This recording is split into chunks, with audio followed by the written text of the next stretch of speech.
ಒಂದು ಪೇತ್ರ 1ನೇ ಅಧ್ಯಾಯದ 3ನೇ ವಾಕ್ಯದಿಂದ ಅದರ 9ನೇ ವಾಕ್ಯದವರೆಗೂ ನಾವೆಲ್ಲರೂ ಶಬ್ದ ತೆಗೆದು ವಚನಗಳನ್ನು ನಾವು ಓದುವಂತರಾಗಿರೋಣ.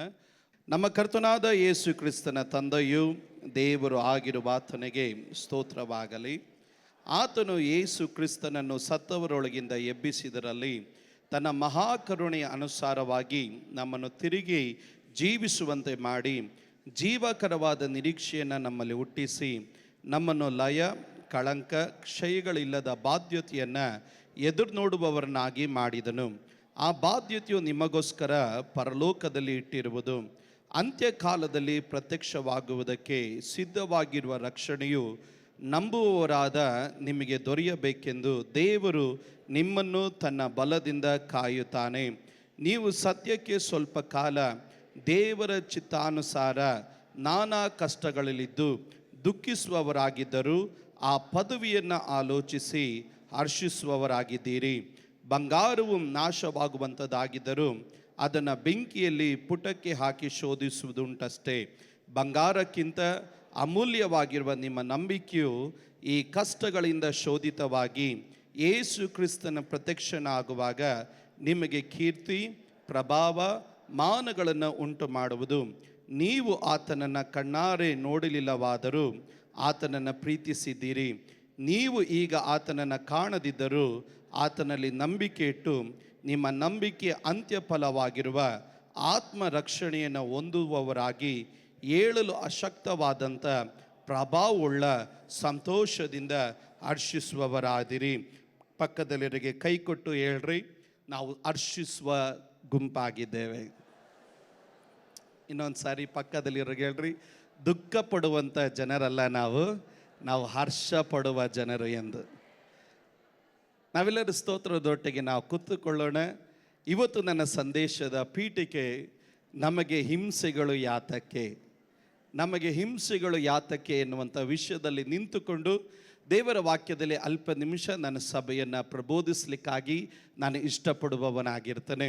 ಇವತ್ತು ಅನೇಕ ವಿಶ್ವಾಸಿಗಳು ಈ ಕಾಲಘಟ್ಟದಲ್ಲಿ ಚಿಂತೆ ಮಾಡ್ತಿರುವಂಥ ಒಂದೇ ಒಂದು ಕಾರ್ಯ, ಪಾಸ್ಟರ್ ದೇವರನ್ನ ನಂಬಿದ್ದೇವೆ, ದೇವರನ್ನ ಆತುಕೊಂಡಿದ್ದೇವೆ, ದೇವರ ಬಳಿಗೆ ನಾವು ಬರ್ತಾ ಇದ್ದೇವೆ, ನಮಗೆ ಯಾಕೆ ಕಷ್ಟಗಳು, ನಮಗೆ ಯಾಕೆ ಹಿಂಸೆಗಳು, ನಮಗೆ ಯಾಕೆ ಬಾಧೆಗಳು, ದೇವರು ನಮ್ಮನ್ನು ಎಲ್ಲ ಕಷ್ಟಗಳಿಂದ ಬಿಡಿಸ್ಬೇಕಲ್ವಾ ಪಾಸ್ಟರ್ ಎಂದು ಇವತ್ತು ಅನೇಕರು ಕೇಳುವವರಿದ್ದಾರೆ. ಆದರೆ ಈ ದಿನದ ದೇವರ ವಾಕ್ಯದ ಸಂದೇಶದಲ್ಲಿ ದೇವರ ಮಕ್ಕಳಿಗೆ ಯಾಕೆ ಹಿಂಸೆಗಳು ಎನ್ನುವಂಥ ಕೆಲವೊಂದು ಭಾಗಗಳನ್ನು ನಿಮಗೆ ಹೇಳಿ ನಿಮ್ಮನ್ನು ವಾಕ್ಯದ ಪ್ರಕಾರವಾಗಿ ನಾನು ನಡೆಸಲಿಕ್ಕಾಗಿ ನಾನು ಇಷ್ಟಪಡುತ್ತೇನೆ. ಸತ್ಯವೇದ ಗ್ರಂಥದಲ್ಲಿ 1 ಪೇತ್ರನ ಬರೆದಂಥ ಪತ್ರಿಕೆ ಅಪೊಸ್ತಲನಾದ ಪೇತ್ರನು ಆತನು ಹಿಂಸೆಗಳಲ್ಲಿ ಹಾದು ಹೋಗುತ್ತಿರುವಂಥ ದೇವರ ಸಭೆಯನ್ನು ಪ್ರಬೋಧಿಸುತ್ತಾ ಧೈರ್ಯಪಡಿಸುತ್ತಾ ಇರುವಂಥ ಒಂದು ಪತ್ರಿಕೆ 1 ಪೇತ್ರನ ಬರೆದಂಥ ಪತ್ರಿಕೆ. ಕಾರಣವೇನೆಂದರೆ, ನೀರೋ ಚಕ್ರವರ್ತಿಯ ಆಳ್ವಿಕೆ ಕಾಲದಲ್ಲಿ ಸಭೆ ಎನ್ನುವಂಥದ್ದು ಬಹಳ ಹಿಂಸೆಗಳಲ್ಲಿ ಹಾದು ಹೋಗುತ್ತಾ ಇತ್ತು. ದೇವರ ವಾಕ್ಯದಲ್ಲಿ ಗಮನಿಸ್ತೇವೆ, ಆದಿ ಶತಮಾನದ ಸಭೆ ಎನ್ನುವಂಥ ಒಂದು ಆರಾಧನೆ ಎನ್ನುವುದು ಭಾನುವಾರ ಒಂದು ದಿವಸ ಮಾತ್ರ ಅಲ್ಲ, ಪ್ರತಿದಿನ ಅವರಿಗೆ ಆರಾಧನೆ ಇತ್ತು. ಪ್ರತಿದಿನ ಅವರ ಮನೆಗಳಲ್ಲಿ ಕೂಡಿ ಅವರು ಕೀರ್ತನೆಗಳನ್ನು ಹಾಡಿ ವಾಕ್ಯೋಪದೇಶಗಳನ್ನು ಕಲಿತು ರೊಟ್ಟಿಯನ್ನು ಮುರಿದವರಾಗಿ ಅವರು ಹಿಂತಿರುಗಿ ಹೋಗಬೇಕಾದ್ರೆ ನೀವು ಪ್ರೈಸ್ ದ ಲಾರ್ಡ್ ಎಂಬುದಾಗಿ ನಾವು ಹೇಳ್ತೇವೆ. ಹೇಳೋರಿಗಾಗಿ ಸ್ತೋತ್ರ ಹೇಳ್ತೇನೆ. ನೀವು ಪರಸ್ಪರ ವಿಶ್ವಾಸಿಗಳನ್ನು ಕಂಡಾಗ ಪ್ರೈಸ್ ದ ಲಾರ್ಡ್ ಅಂತ ಹೇಳ್ತೇವೆ. ಆದರೆ ಆವತ್ತಿನ ಕಾಲದ ವಿಶ್ವಾಸಿಗಳು ಪರಸ್ಪರ ಕಂಡಾಗ ಅವರು ಪ್ರೈಸ್ ದ ಲಾರ್ಡ್ ಅಂತಲ್ಲ ಹೇಳ್ತಾ ಇದ್ದಿದ್ದು, ಅವರು ಮಾರಾನಾಥ ಅಂತ ಹೇಳ್ತಾ ಇದ್ದರು. ಯಾಕೆಂದರೆ ಈಗ ನಾವು ಹೋಗ್ತಾ ಇದ್ದೀವಿ, ಆದರೆ ಮನೆಗೆ ಹೋದ ಮೇಲೆ ನಾವು ಹಿಂತಿರುಗಿ ಬರ್ತೀವಿ ಅನ್ನೋದು, ನಾಳೆ ನಾವು ಒಟ್ಟಾಗಿ ಸೇರ್ತೀವಿ ಅನ್ನೋದು ನಮಗೆ ಗೊತ್ತಿಲ್ಲ. ನಾವೊಂದು ಪಕ್ಷ ನಾಳೆ ತಮ್ಮಲ್ಲಿ ನಾವು ಕಾಣದೇ ಇದ್ರು, ಯೇಸು ಸ್ವಾಮಿ ಅತಿ ಬೇಗನೆ ಬರ್ತೀನಿ ಅಂತ ಹೇಳಿದ್ದಾನೆ. ಯೇಸು ಸ್ವಾಮಿ ಅತಿ ಬೇಗನೆ ಬರ್ತೀನಿ ಅಂತ ಹೇಳಿದ್ದರಿಂದ ಮಧ್ಯಾಕಾಶದಲ್ಲಿ ನಾನು ನಾಳೆ ಇಲ್ಲಿ ಕಾಣದಿದ್ರೆ ಮಧ್ಯಾಕಾಶದಲ್ಲಿ ಕ್ರಿಸ್ತನ ಸಂಗಡ ನೀನು ಇಲ್ಲಿಂದ ಬಾ, ನಾನು ಅಲ್ಲಿಂದ ಬರ್ತೇನೆ, ಮಧ್ಯಾಕಾಶದಲ್ಲಿ ನಾ ಭೇಟಿ ಆಗೋಣ ಎನ್ನುವಂಥ ನಿರೀಕ್ಷೆಯೊಟ್ಟಿಗೆ ಅವರು ಮಾರಾನಾಥ ಎಂದು ಅವರು ಕರೀತಾ ಇದ್ದರು. ಕಾರಣವೇನಂತಂದರೆ, ನೀರೋ ಚಕ್ರವರ್ತಿ ತಾನು ಪ್ರತಿ ಸಂಜೆ ವೇಳೆಯಲ್ಲಿ ತನ್ನ ಉದ್ಯಾನವನದಲ್ಲಿ ತನ್ನ ಮಕ್ಕಳ ಸಂಗಡ ಆತನು ಸುತ್ತಾಡುವುದಕ್ಕಾಗಿ ಆತನು ಉದ್ಯಾನವನಕ್ಕೆ ಬಂದಾಗ ಆತನು ಮಾಡ್ತಾ ಇದ್ದಂಥ ಒಂದೇ ಒಂದು ಕಾರ್ಯ, ಆ ಉದ್ಯಾನವನದಲ್ಲಿ ಬೆಳಕು ಉಂಟಾಗುವುದಕ್ಕೋಸ್ಕರವಾಗಿ ಆತನು ಸೈನಿಕರಿಗೆ ಹೇಳ್ತಾ ಇದ್ದನು, ಕೂಟ ನಡೆಯುವಂಥ ಸ್ಥಳದಲ್ಲಿ, ಪ್ರಾರ್ಥನೆ ನಡೆಯುವಂಥ ಸ್ಥಳದಲ್ಲಿ ಹೋಗಿ ಸ್ವಲ್ಪ ಜನರನ್ನು ಬರ್ರಿ. ಹಿಡ್ಕೊಂಡು ಬಂದಿದ್ದ ತಕ್ಷಣವಾಗಿ ಆ ಉದ್ಯಾನವನದಲ್ಲಿ ಒಂದು ಕಂಬ ಇದೆ. ಆ ಕಂಬದಲ್ಲಿ ಇವ್ರನ್ನ ವಿಶ್ವಾಸಿಗಳನ್ನು ಕಟ್ಟಿ ಹಾಕಿ ರಾಳವನ್ನು ಹಚ್ಚಿ ಬೆಂಕಿಯನ್ನು ಹಚ್ಚುತ್ತಾ ಇದ್ದನು. ಆ ಬೆಂಕಿಯಲ್ಲಿ ವಿಶ್ವಾಸಿಗಳು ಉರಿದು ಬೂದಿಯಾಗಿ ಆ ಬೆಳಕು ಎನ್ನೋದು ಮೊಬ್ಬಾಗೋವರೆಗೂ ಆ ಉದ್ಯಾನವನದಲ್ಲಿ ನೀರೋ ಚಕ್ರವರ್ತಿ ತನ್ನ ಮಕ್ಕಳ ಸಂಗಡವಾಗಿ ಅವನು ಸಂತೋಷ ಪಡುತ್ತಾ ಇದ್ದನು. ಆತನು ಪ್ರತಿದಿನ ಆ ಉದ್ಯಾನವನದಲ್ಲಿ ಕತ್ತಲು ನೀಗುವುದಕ್ಕಾಗಿ, ಬೆಳಕು ಉಂಟಾಗುವುದಕ್ಕಾಗಿ ವಿಶ್ವಾಸಿಗಳನ್ನು ಆತನು ಹಿಡಿದುಕೊಂಡು ಬಂದು ಆತನು ಬೆಂಕಿಯನ್ನು ಹಚ್ಚುತ್ತಾ ಇದ್ದಂಥ ಒಂದು ಕಾಲಘಟ್ಟವಾಗಿರೋದ್ರಿಂದ ಸಭೆ ವಿಶ್ವಾಸಿಗಳು ಮುಂದೆ ಕೂತವ್ರಿಗಾಗಿ ಸ್ತೋತ್ರ. ಅವತ್ತು ಹಿಂದೆ ಕೂತವರು ಮನೆಗೆ ಹೋಗ್ತಾರಂತ ಗೊತ್ತಾಗ್ತಾ ಇರಲಿಲ್ಲ. ಆದ್ರಿಂದ ಹಿಂದೆ ಕೂತವ್ರನ್ನ ಸೈನಿಕರು ಅದೇ ರೀತಿ ಹಿಡ್ಕೊಂಡು ಹೋಗ್ಬಿಡ್ತಾ ಇದ್ರು. ಆದರೂ ಒಂದು ದಿವಸ ಅವರು ಕೂಟಕ್ಕೆ ತಪ್ಪಿಸ್ಕೊಳ್ತಾ ಇರಲಿಲ್ಲ. ಕಾರಣ ನೀವು ಸ್ತೋತ್ರ ಹೇಳಲ್ಲ ಅಂತ ಗೊತ್ತು. ಒಂದು ದಿವಸನೂ ಪ್ರಾರ್ಥನೆಗೆ ತಪ್ಪಿಸ್ಕೊಳ್ತಾ ಇರಲಿಲ್ಲ. ಒಂದು ದಿವಸನೂ ಆರಾಧನೆಗೆ ತಪ್ಪಿಸ್ಕೊಳ್ತಾ ಇರಲಿಲ್ಲ. ಕಾರಣ ಸಾವನ್ನು ಮುಂದೆ ಕಂಡ್ರೂ ಸಹ ದೇವರನ್ನ ಆರಾಧನೆ ಮಾಡೋದ್ರಲ್ಲಿ ಒಂದು ಕಾಲದಲ್ಲಿ ನಾವು ಕಾಂಪ್ರಮೈಸ್ ಆಗೋದಿಲ್ಲ. ವಾಕ್ಯವನ್ನು ಕೇಳೋದ್ರಲ್ಲಿ ಒಂದು ದಿನ ಕಾಂಪ್ರಮೈಸ್ ಆಗೋದಿಲ್ಲ. ದೇವರನ್ನ ಆರಾಧನೆ ಮಾಡೋದ್ರಲ್ಲಿ ಒಂದು ದಿನ ಕಾಂಪ್ರಮೈಸ್ ಆಗೋದಿಲ್ಲ. ಪ್ರಾಣ ಒತ್ತೆ ಇಟ್ಟು ಅವರ ಆರಾಧನೆ ಮಾಡೋದಕ್ಕಾಗಿ ಬರ್ತಾ ಇದ್ರು. ಈ ರೀತಿ ಉಳ್ಳಂತ ಜನ ಕ್ರಿಸ್ತನ ನಂಬಿಕೆಯ ನಿಮಿತ್ತವಾಗಿ ಹಿಂಸೆಗಳನ್ನು, ಬಾಧೆಗಳನ್ನು ಸಹಿಸಿಕೊಳ್ಳುತ್ತಿರುವಂಥ ಜನರನ್ನ ಪ್ರಬೋಧಿಸುತ್ತಾ ಅಪೊಸ್ತಲನಾದಂಥ ಪೇತ್ರನು ತನ್ನ ಸಭೆಗೆ ಆತನ ಉಪದೇಶ ಮಾಡಿ ತಾನು ಈ ರೀತಿಯಾಗಿ ಹೇಳ್ತಾ ಇದ್ದಾನೆ.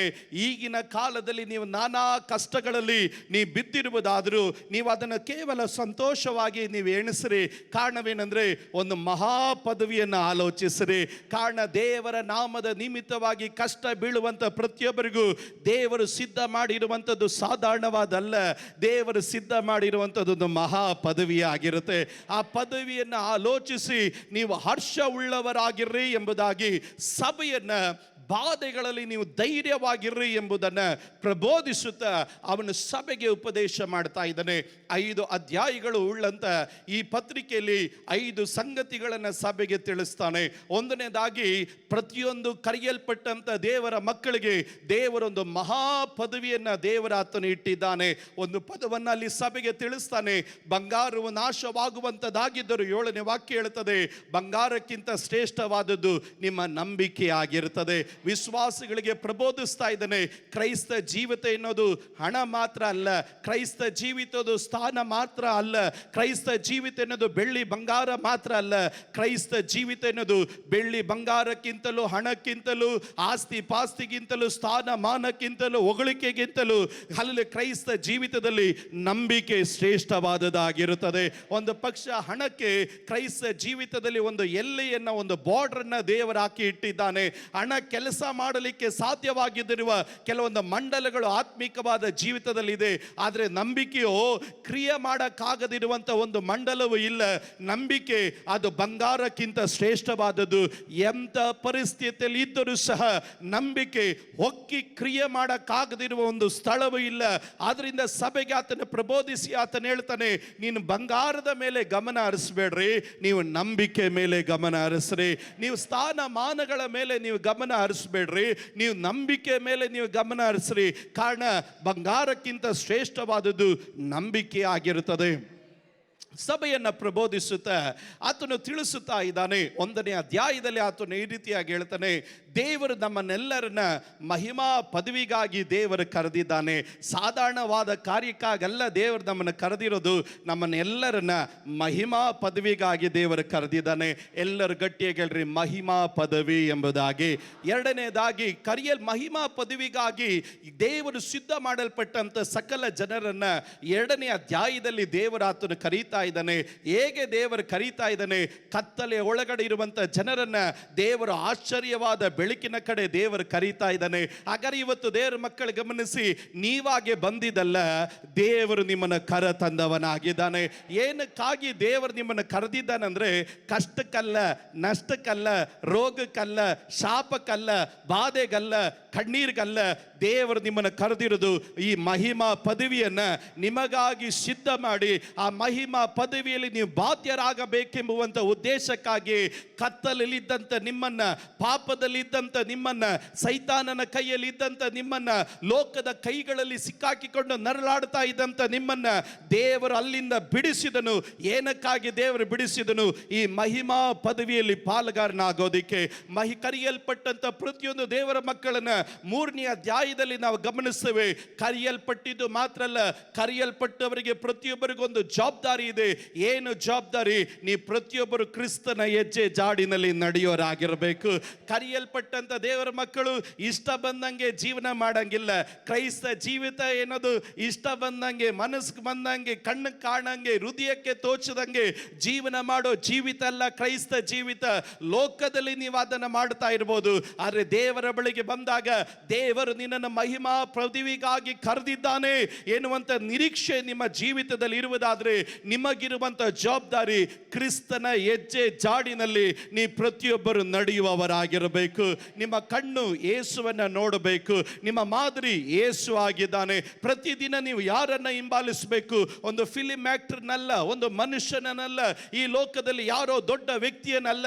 ಮಹಿಮಾ ಪದವಿಗಾಗಿ ಕರೆಯಲ್ಪಟ್ಟಂತ ಪ್ರತಿಯೊಂದು ವಿಶ್ವಾಸಿಗಳು ಪ್ರತಿದಿನ ಪ್ರತಿದಿನ ಪ್ರತಿದಿನ ಪ್ರತಿ ಕ್ಷಣ ಪ್ರತಿಯೊಂದು ಸ್ಥಳಗಳಲ್ಲೂ ಯೇಸು ಕ್ರಿಸ್ತನ ಹೆಜ್ಜೆ ಜಾಡಿನಲ್ಲಿ ನೀವು ನಡೆಯುವವರಾಗಿರಬೇಕು. ಹೆಜ್ಜೆ ಜಾಡಿನಲ್ಲಿ ನಡೆಯುವಂಥ ಪ್ರತಿಯೊಬ್ಬರಿಗೂ 4ನೇ ಅಧ್ಯಾಯ ಹೇಳುತ್ತೆ, ಅವರಿಗೆ ಹಿಂಸೆಗಳು ಇರುವಂಥದ್ದಾಗಿರುತ್ತದೆ. ಯೇಸುವಿನ ಹೆಜ್ಜೆ ಜಾಡಿನಲ್ಲಿ ನಡೆಯುವುದು ಸುಲಭವಾದ ಕಾರ್ಯ ಅಲ್ಲ. ಯೇಸುವಿನ ಹೆಜ್ಜೆ ಜಾಡಿನಲ್ಲಿ ಪ್ರತಿಯೊಬ್ಬನ ನಡೆದಾಗ ಬಾಧೆಗಳು, ಹಿಂಸೆಗಳು, ಹೋರಾಟಗಳು ಅವನನ್ನು ಆವರಿಸಿಕೊಳ್ಳುತ್ತದೆ. ಆದರೆ 4ನೇ ಅಧ್ಯಾಯದಲ್ಲಿ ತಾನು ಹೇಳ್ತಾನೆ, ಆ ಬಾಧೆಗಳಿಂದಲೇ ನೀವು ಕಲಿತುಕೊಂಡವರಾಗಿ, ತೇಜೋಮಯನಾದಂಥ ದೇವರ ಆತ್ಮನನ್ನು ನೀವು ಹೊಂದಿಕೊಂಡವರಾಗಿ ಆ ಮಹಾ ಪದವಿಯನ್ನು ಹೊಂದುವುದಕ್ಕೆ ನೀವು ಶಕ್ತರಾಗುತ್ತೀರಾ ಎಂಬುದಾಗಿ 4ನೇ ಅಧ್ಯಾಯದಲ್ಲಿ ತಿಳಿಸ್ಕೊಡ್ತಾನೆ. 4ನೇ ಅಧ್ಯಾಯದಲ್ಲಿ ಬಾಧೆ ಅನುಭವಿಸಿದ ಪ್ರತಿಯೊಬ್ಬರು ಅದರಲ್ಲಿ ದೃಢವಾಗಿ ನಿಂತು ಮಹಿಮೆ ಕಡೆ ನಡೀತಾ ಇರೋ ಪ್ರತಿಯೊಬ್ಬರು 5ನೇ ಅಧ್ಯಾಯಕ್ಕೆ ಪ್ರವೇಶಿಸಿದಾಗ ನೀವು ಬಾಧೆಗಳನ್ನು ಸಹಿಸಿಕೊಳ್ಳೋದು ಮಾತ್ರ ಅಲ್ಲ, ಸಭೆಯಲ್ಲಿ ನಂಬಿಗಸ್ತರಾಗಿರಬೇಕು. ಸಭೆಯಲ್ಲಿ ನೀವು ಯಾವ ರೀತಿ ನಡ್ಕೊಳ್ಬೇಕು ಎಂಬುದನ್ನು ನೀವು ಚೆನ್ನಾಗಿ ತಿಳಿದುಕೊಳ್ಳುವವರಾಗಿರಬೇಕು, ತಗ್ಗಿಸುವವರಾಗಿರಬೇಕು, ಸಮರ್ಪಿಸುವವರಾಗಿರಬೇಕು. ಕಾರಣ ಯಾರೆಲ್ಲ ಯೇಸು ಸ್ವಾಮಿಗಾಗಿ ನಿಲ್ತಾರೋ ಅವರಿಗೆ ದೇವರ ಅಧಿಕಾರ ಕೊಡ್ತಾನೆ, ಅವರಿಗೆ ದೇವರು ಸೇವೆ ಕೊಡ್ತಾನೆ, ಅವರಿಗೆ ಕೃಪಾವರಗಳು ಕೊಡ್ತಾನೆ. ಅವರನ್ನ ದೇವರ ಆಲಯದ ಸ್ತಂಭಗಳಾಗಿ ದೇವರು ಮಾರ್ಪಡಿಸ್ತಾನೆ. ದೇವರ ಆಲಯದ ಸ್ತಂಭವಾಗಿ ದೇವರು ನಿನ್ನನ್ನು ಸಭೆಯಲ್ಲಿ ನಿಲ್ಲಿಸಿದಾಗ ಸಭೆಯಲ್ಲಿ ನೀನು ದೊರೆತನ ಮಾಡಬಾರ್ದು, ಸಭೆಯಲ್ಲಿ ನೀನು ಸೇವೆ ಮಾಡಬೇಕು.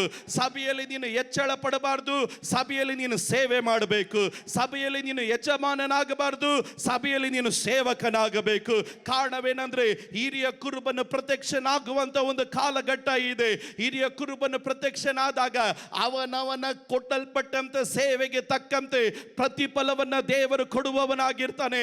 5ನೇ ಅಧ್ಯಾಯದಲ್ಲಿ ಸಭೆಗೆ ಆತನು ಪ್ರಬೋಧಿಸ್ತಾನೆ, don't be a boss in the church, be a servant in the church. ಸಭೆಯಲ್ಲಿ ನೀನೊಂದು ಯಜಮಾನನಾಗೋದಕ್ಕೆ ಪ್ರಯತ್ನ ಮಾಡಬೇಡ, ಸಭೆಯಲ್ಲಿ ನೀನು ದಾಸನಾಗು. ಕಾರಣವೇನೆಂದ್ರೆ ಹಿರಿಯ ಕುರುಬನು ನಿನಗೆ ಅದನ್ನೇ ಕಲಿಸಿಕೊಡುತ್ತಾ ಇರೋದು. ಹಿರಿಯ ಕುರುಬನು ಬಂದಾಗ ಆತನು ನೋಡ್ತಾನೆ, ನನ್ನ ಸಭೆಗೆ, ನನ್ನ ಕುರಿಗಳಿಗೆ ಸೇವೆ ಮಾಡಿದ, ನನ್ನ ಸಭೆಯಲ್ಲಿ ನೀನು ನೆಲೆ ನಿಂತ, ನನ್ನ ಸಭೆಯಲ್ಲಿ ನೀನು ದಾಸನಾಗಿದ್ದ, ನನ್ನ ಸಭೆಯನ್ನು ನೀನು ಪರಾಂಬರಿಸಿದ, ನನ್ನ ಸಭೆಯನ್ನು ನಾನು ನಿನಗೆ ಕೊಟ್ಟ ಬಲಕ್ಕೆ ತಕ್ಕಂತೆ ನೀನು ಸೇವೆ ಮಾಡ್ದ ಎಂಬುದಾಗಿ ದೇವರು ಆತನು ಕಾಣುವವನಾಗಿರ್ತಾನೆ.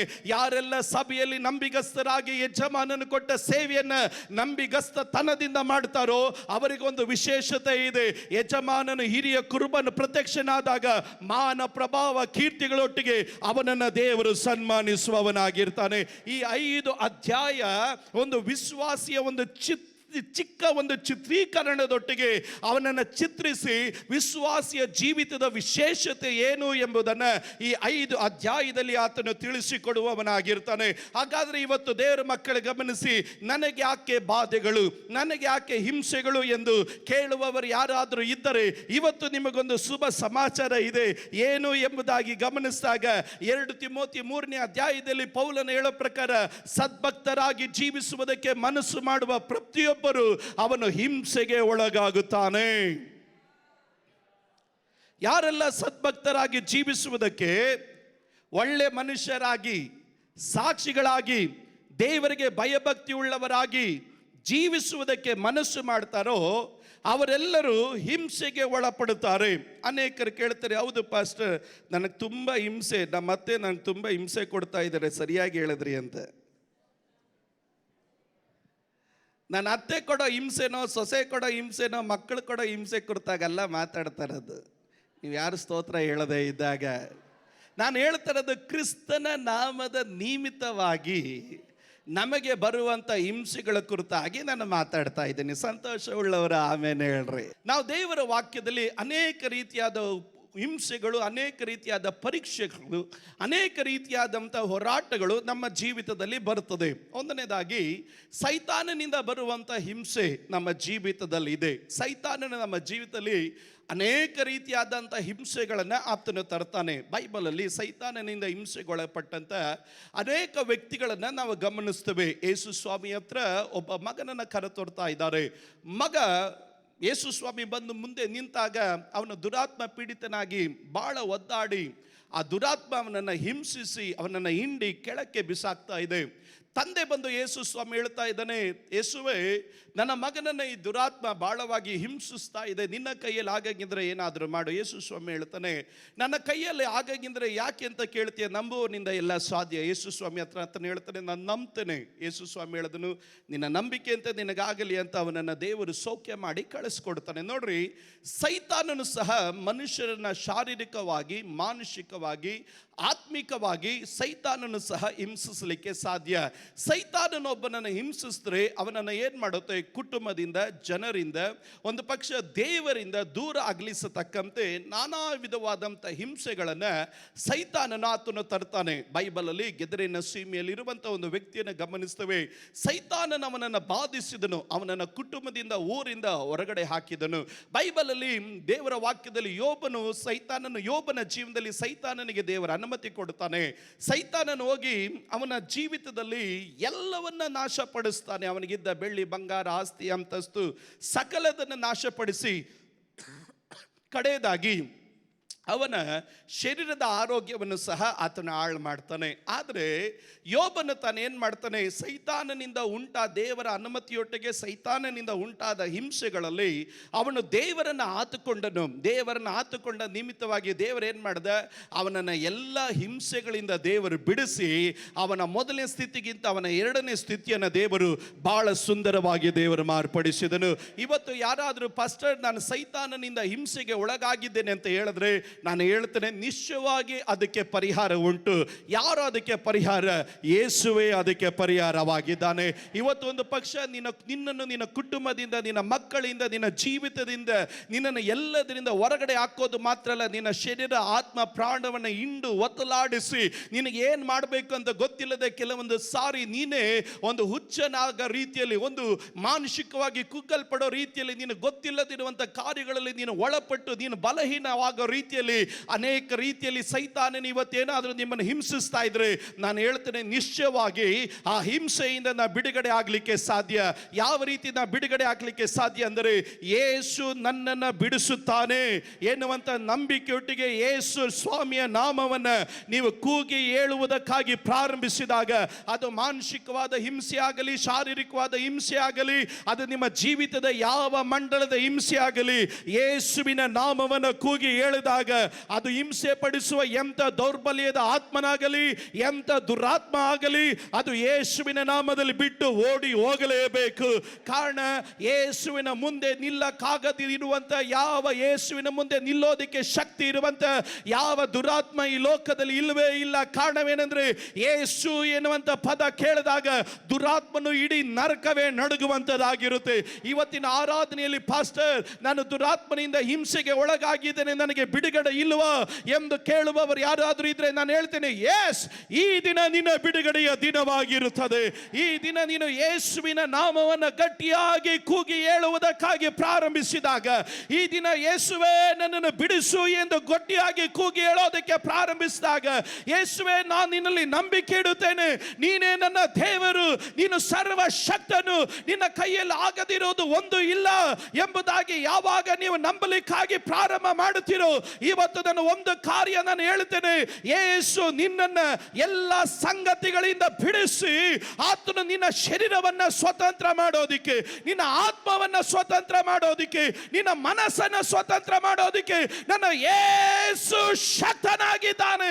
ಅದು ನಂಬುವವರು ಯಾರಾದ್ರೂ ಇದ್ರೆ ಅವರು ಮಾತ್ರ ಗಟ್ಟಿಯಾಗಿ ಆಮೆನ್ ಹೇಳಲಿ. ಕಾರಣವೇನೆಂದ್ರೆ ಯೇಸು ಬಿಡಿಸ್ಲಿಕ್ಕೆ ಆಗದಿರುವಂತ ಯಾವ ಕಾರ್ಯ ಇಲ್ಲ. ಈ ಬೆಳಗಿನ ಜಾವದಲ್ಲಿ ಆರಾಧನೆಯಲ್ಲಿ ನಾನು ಯೇಸುವನ್ನ ನಂಬುತ್ತೇನೆ ಅಂತ ಹೇಳೋರು ಮಾತ್ರ ಗಟ್ಟಿಯಾಗಿ ಆಮೆನ್ ಹೇಳ್ರಿ.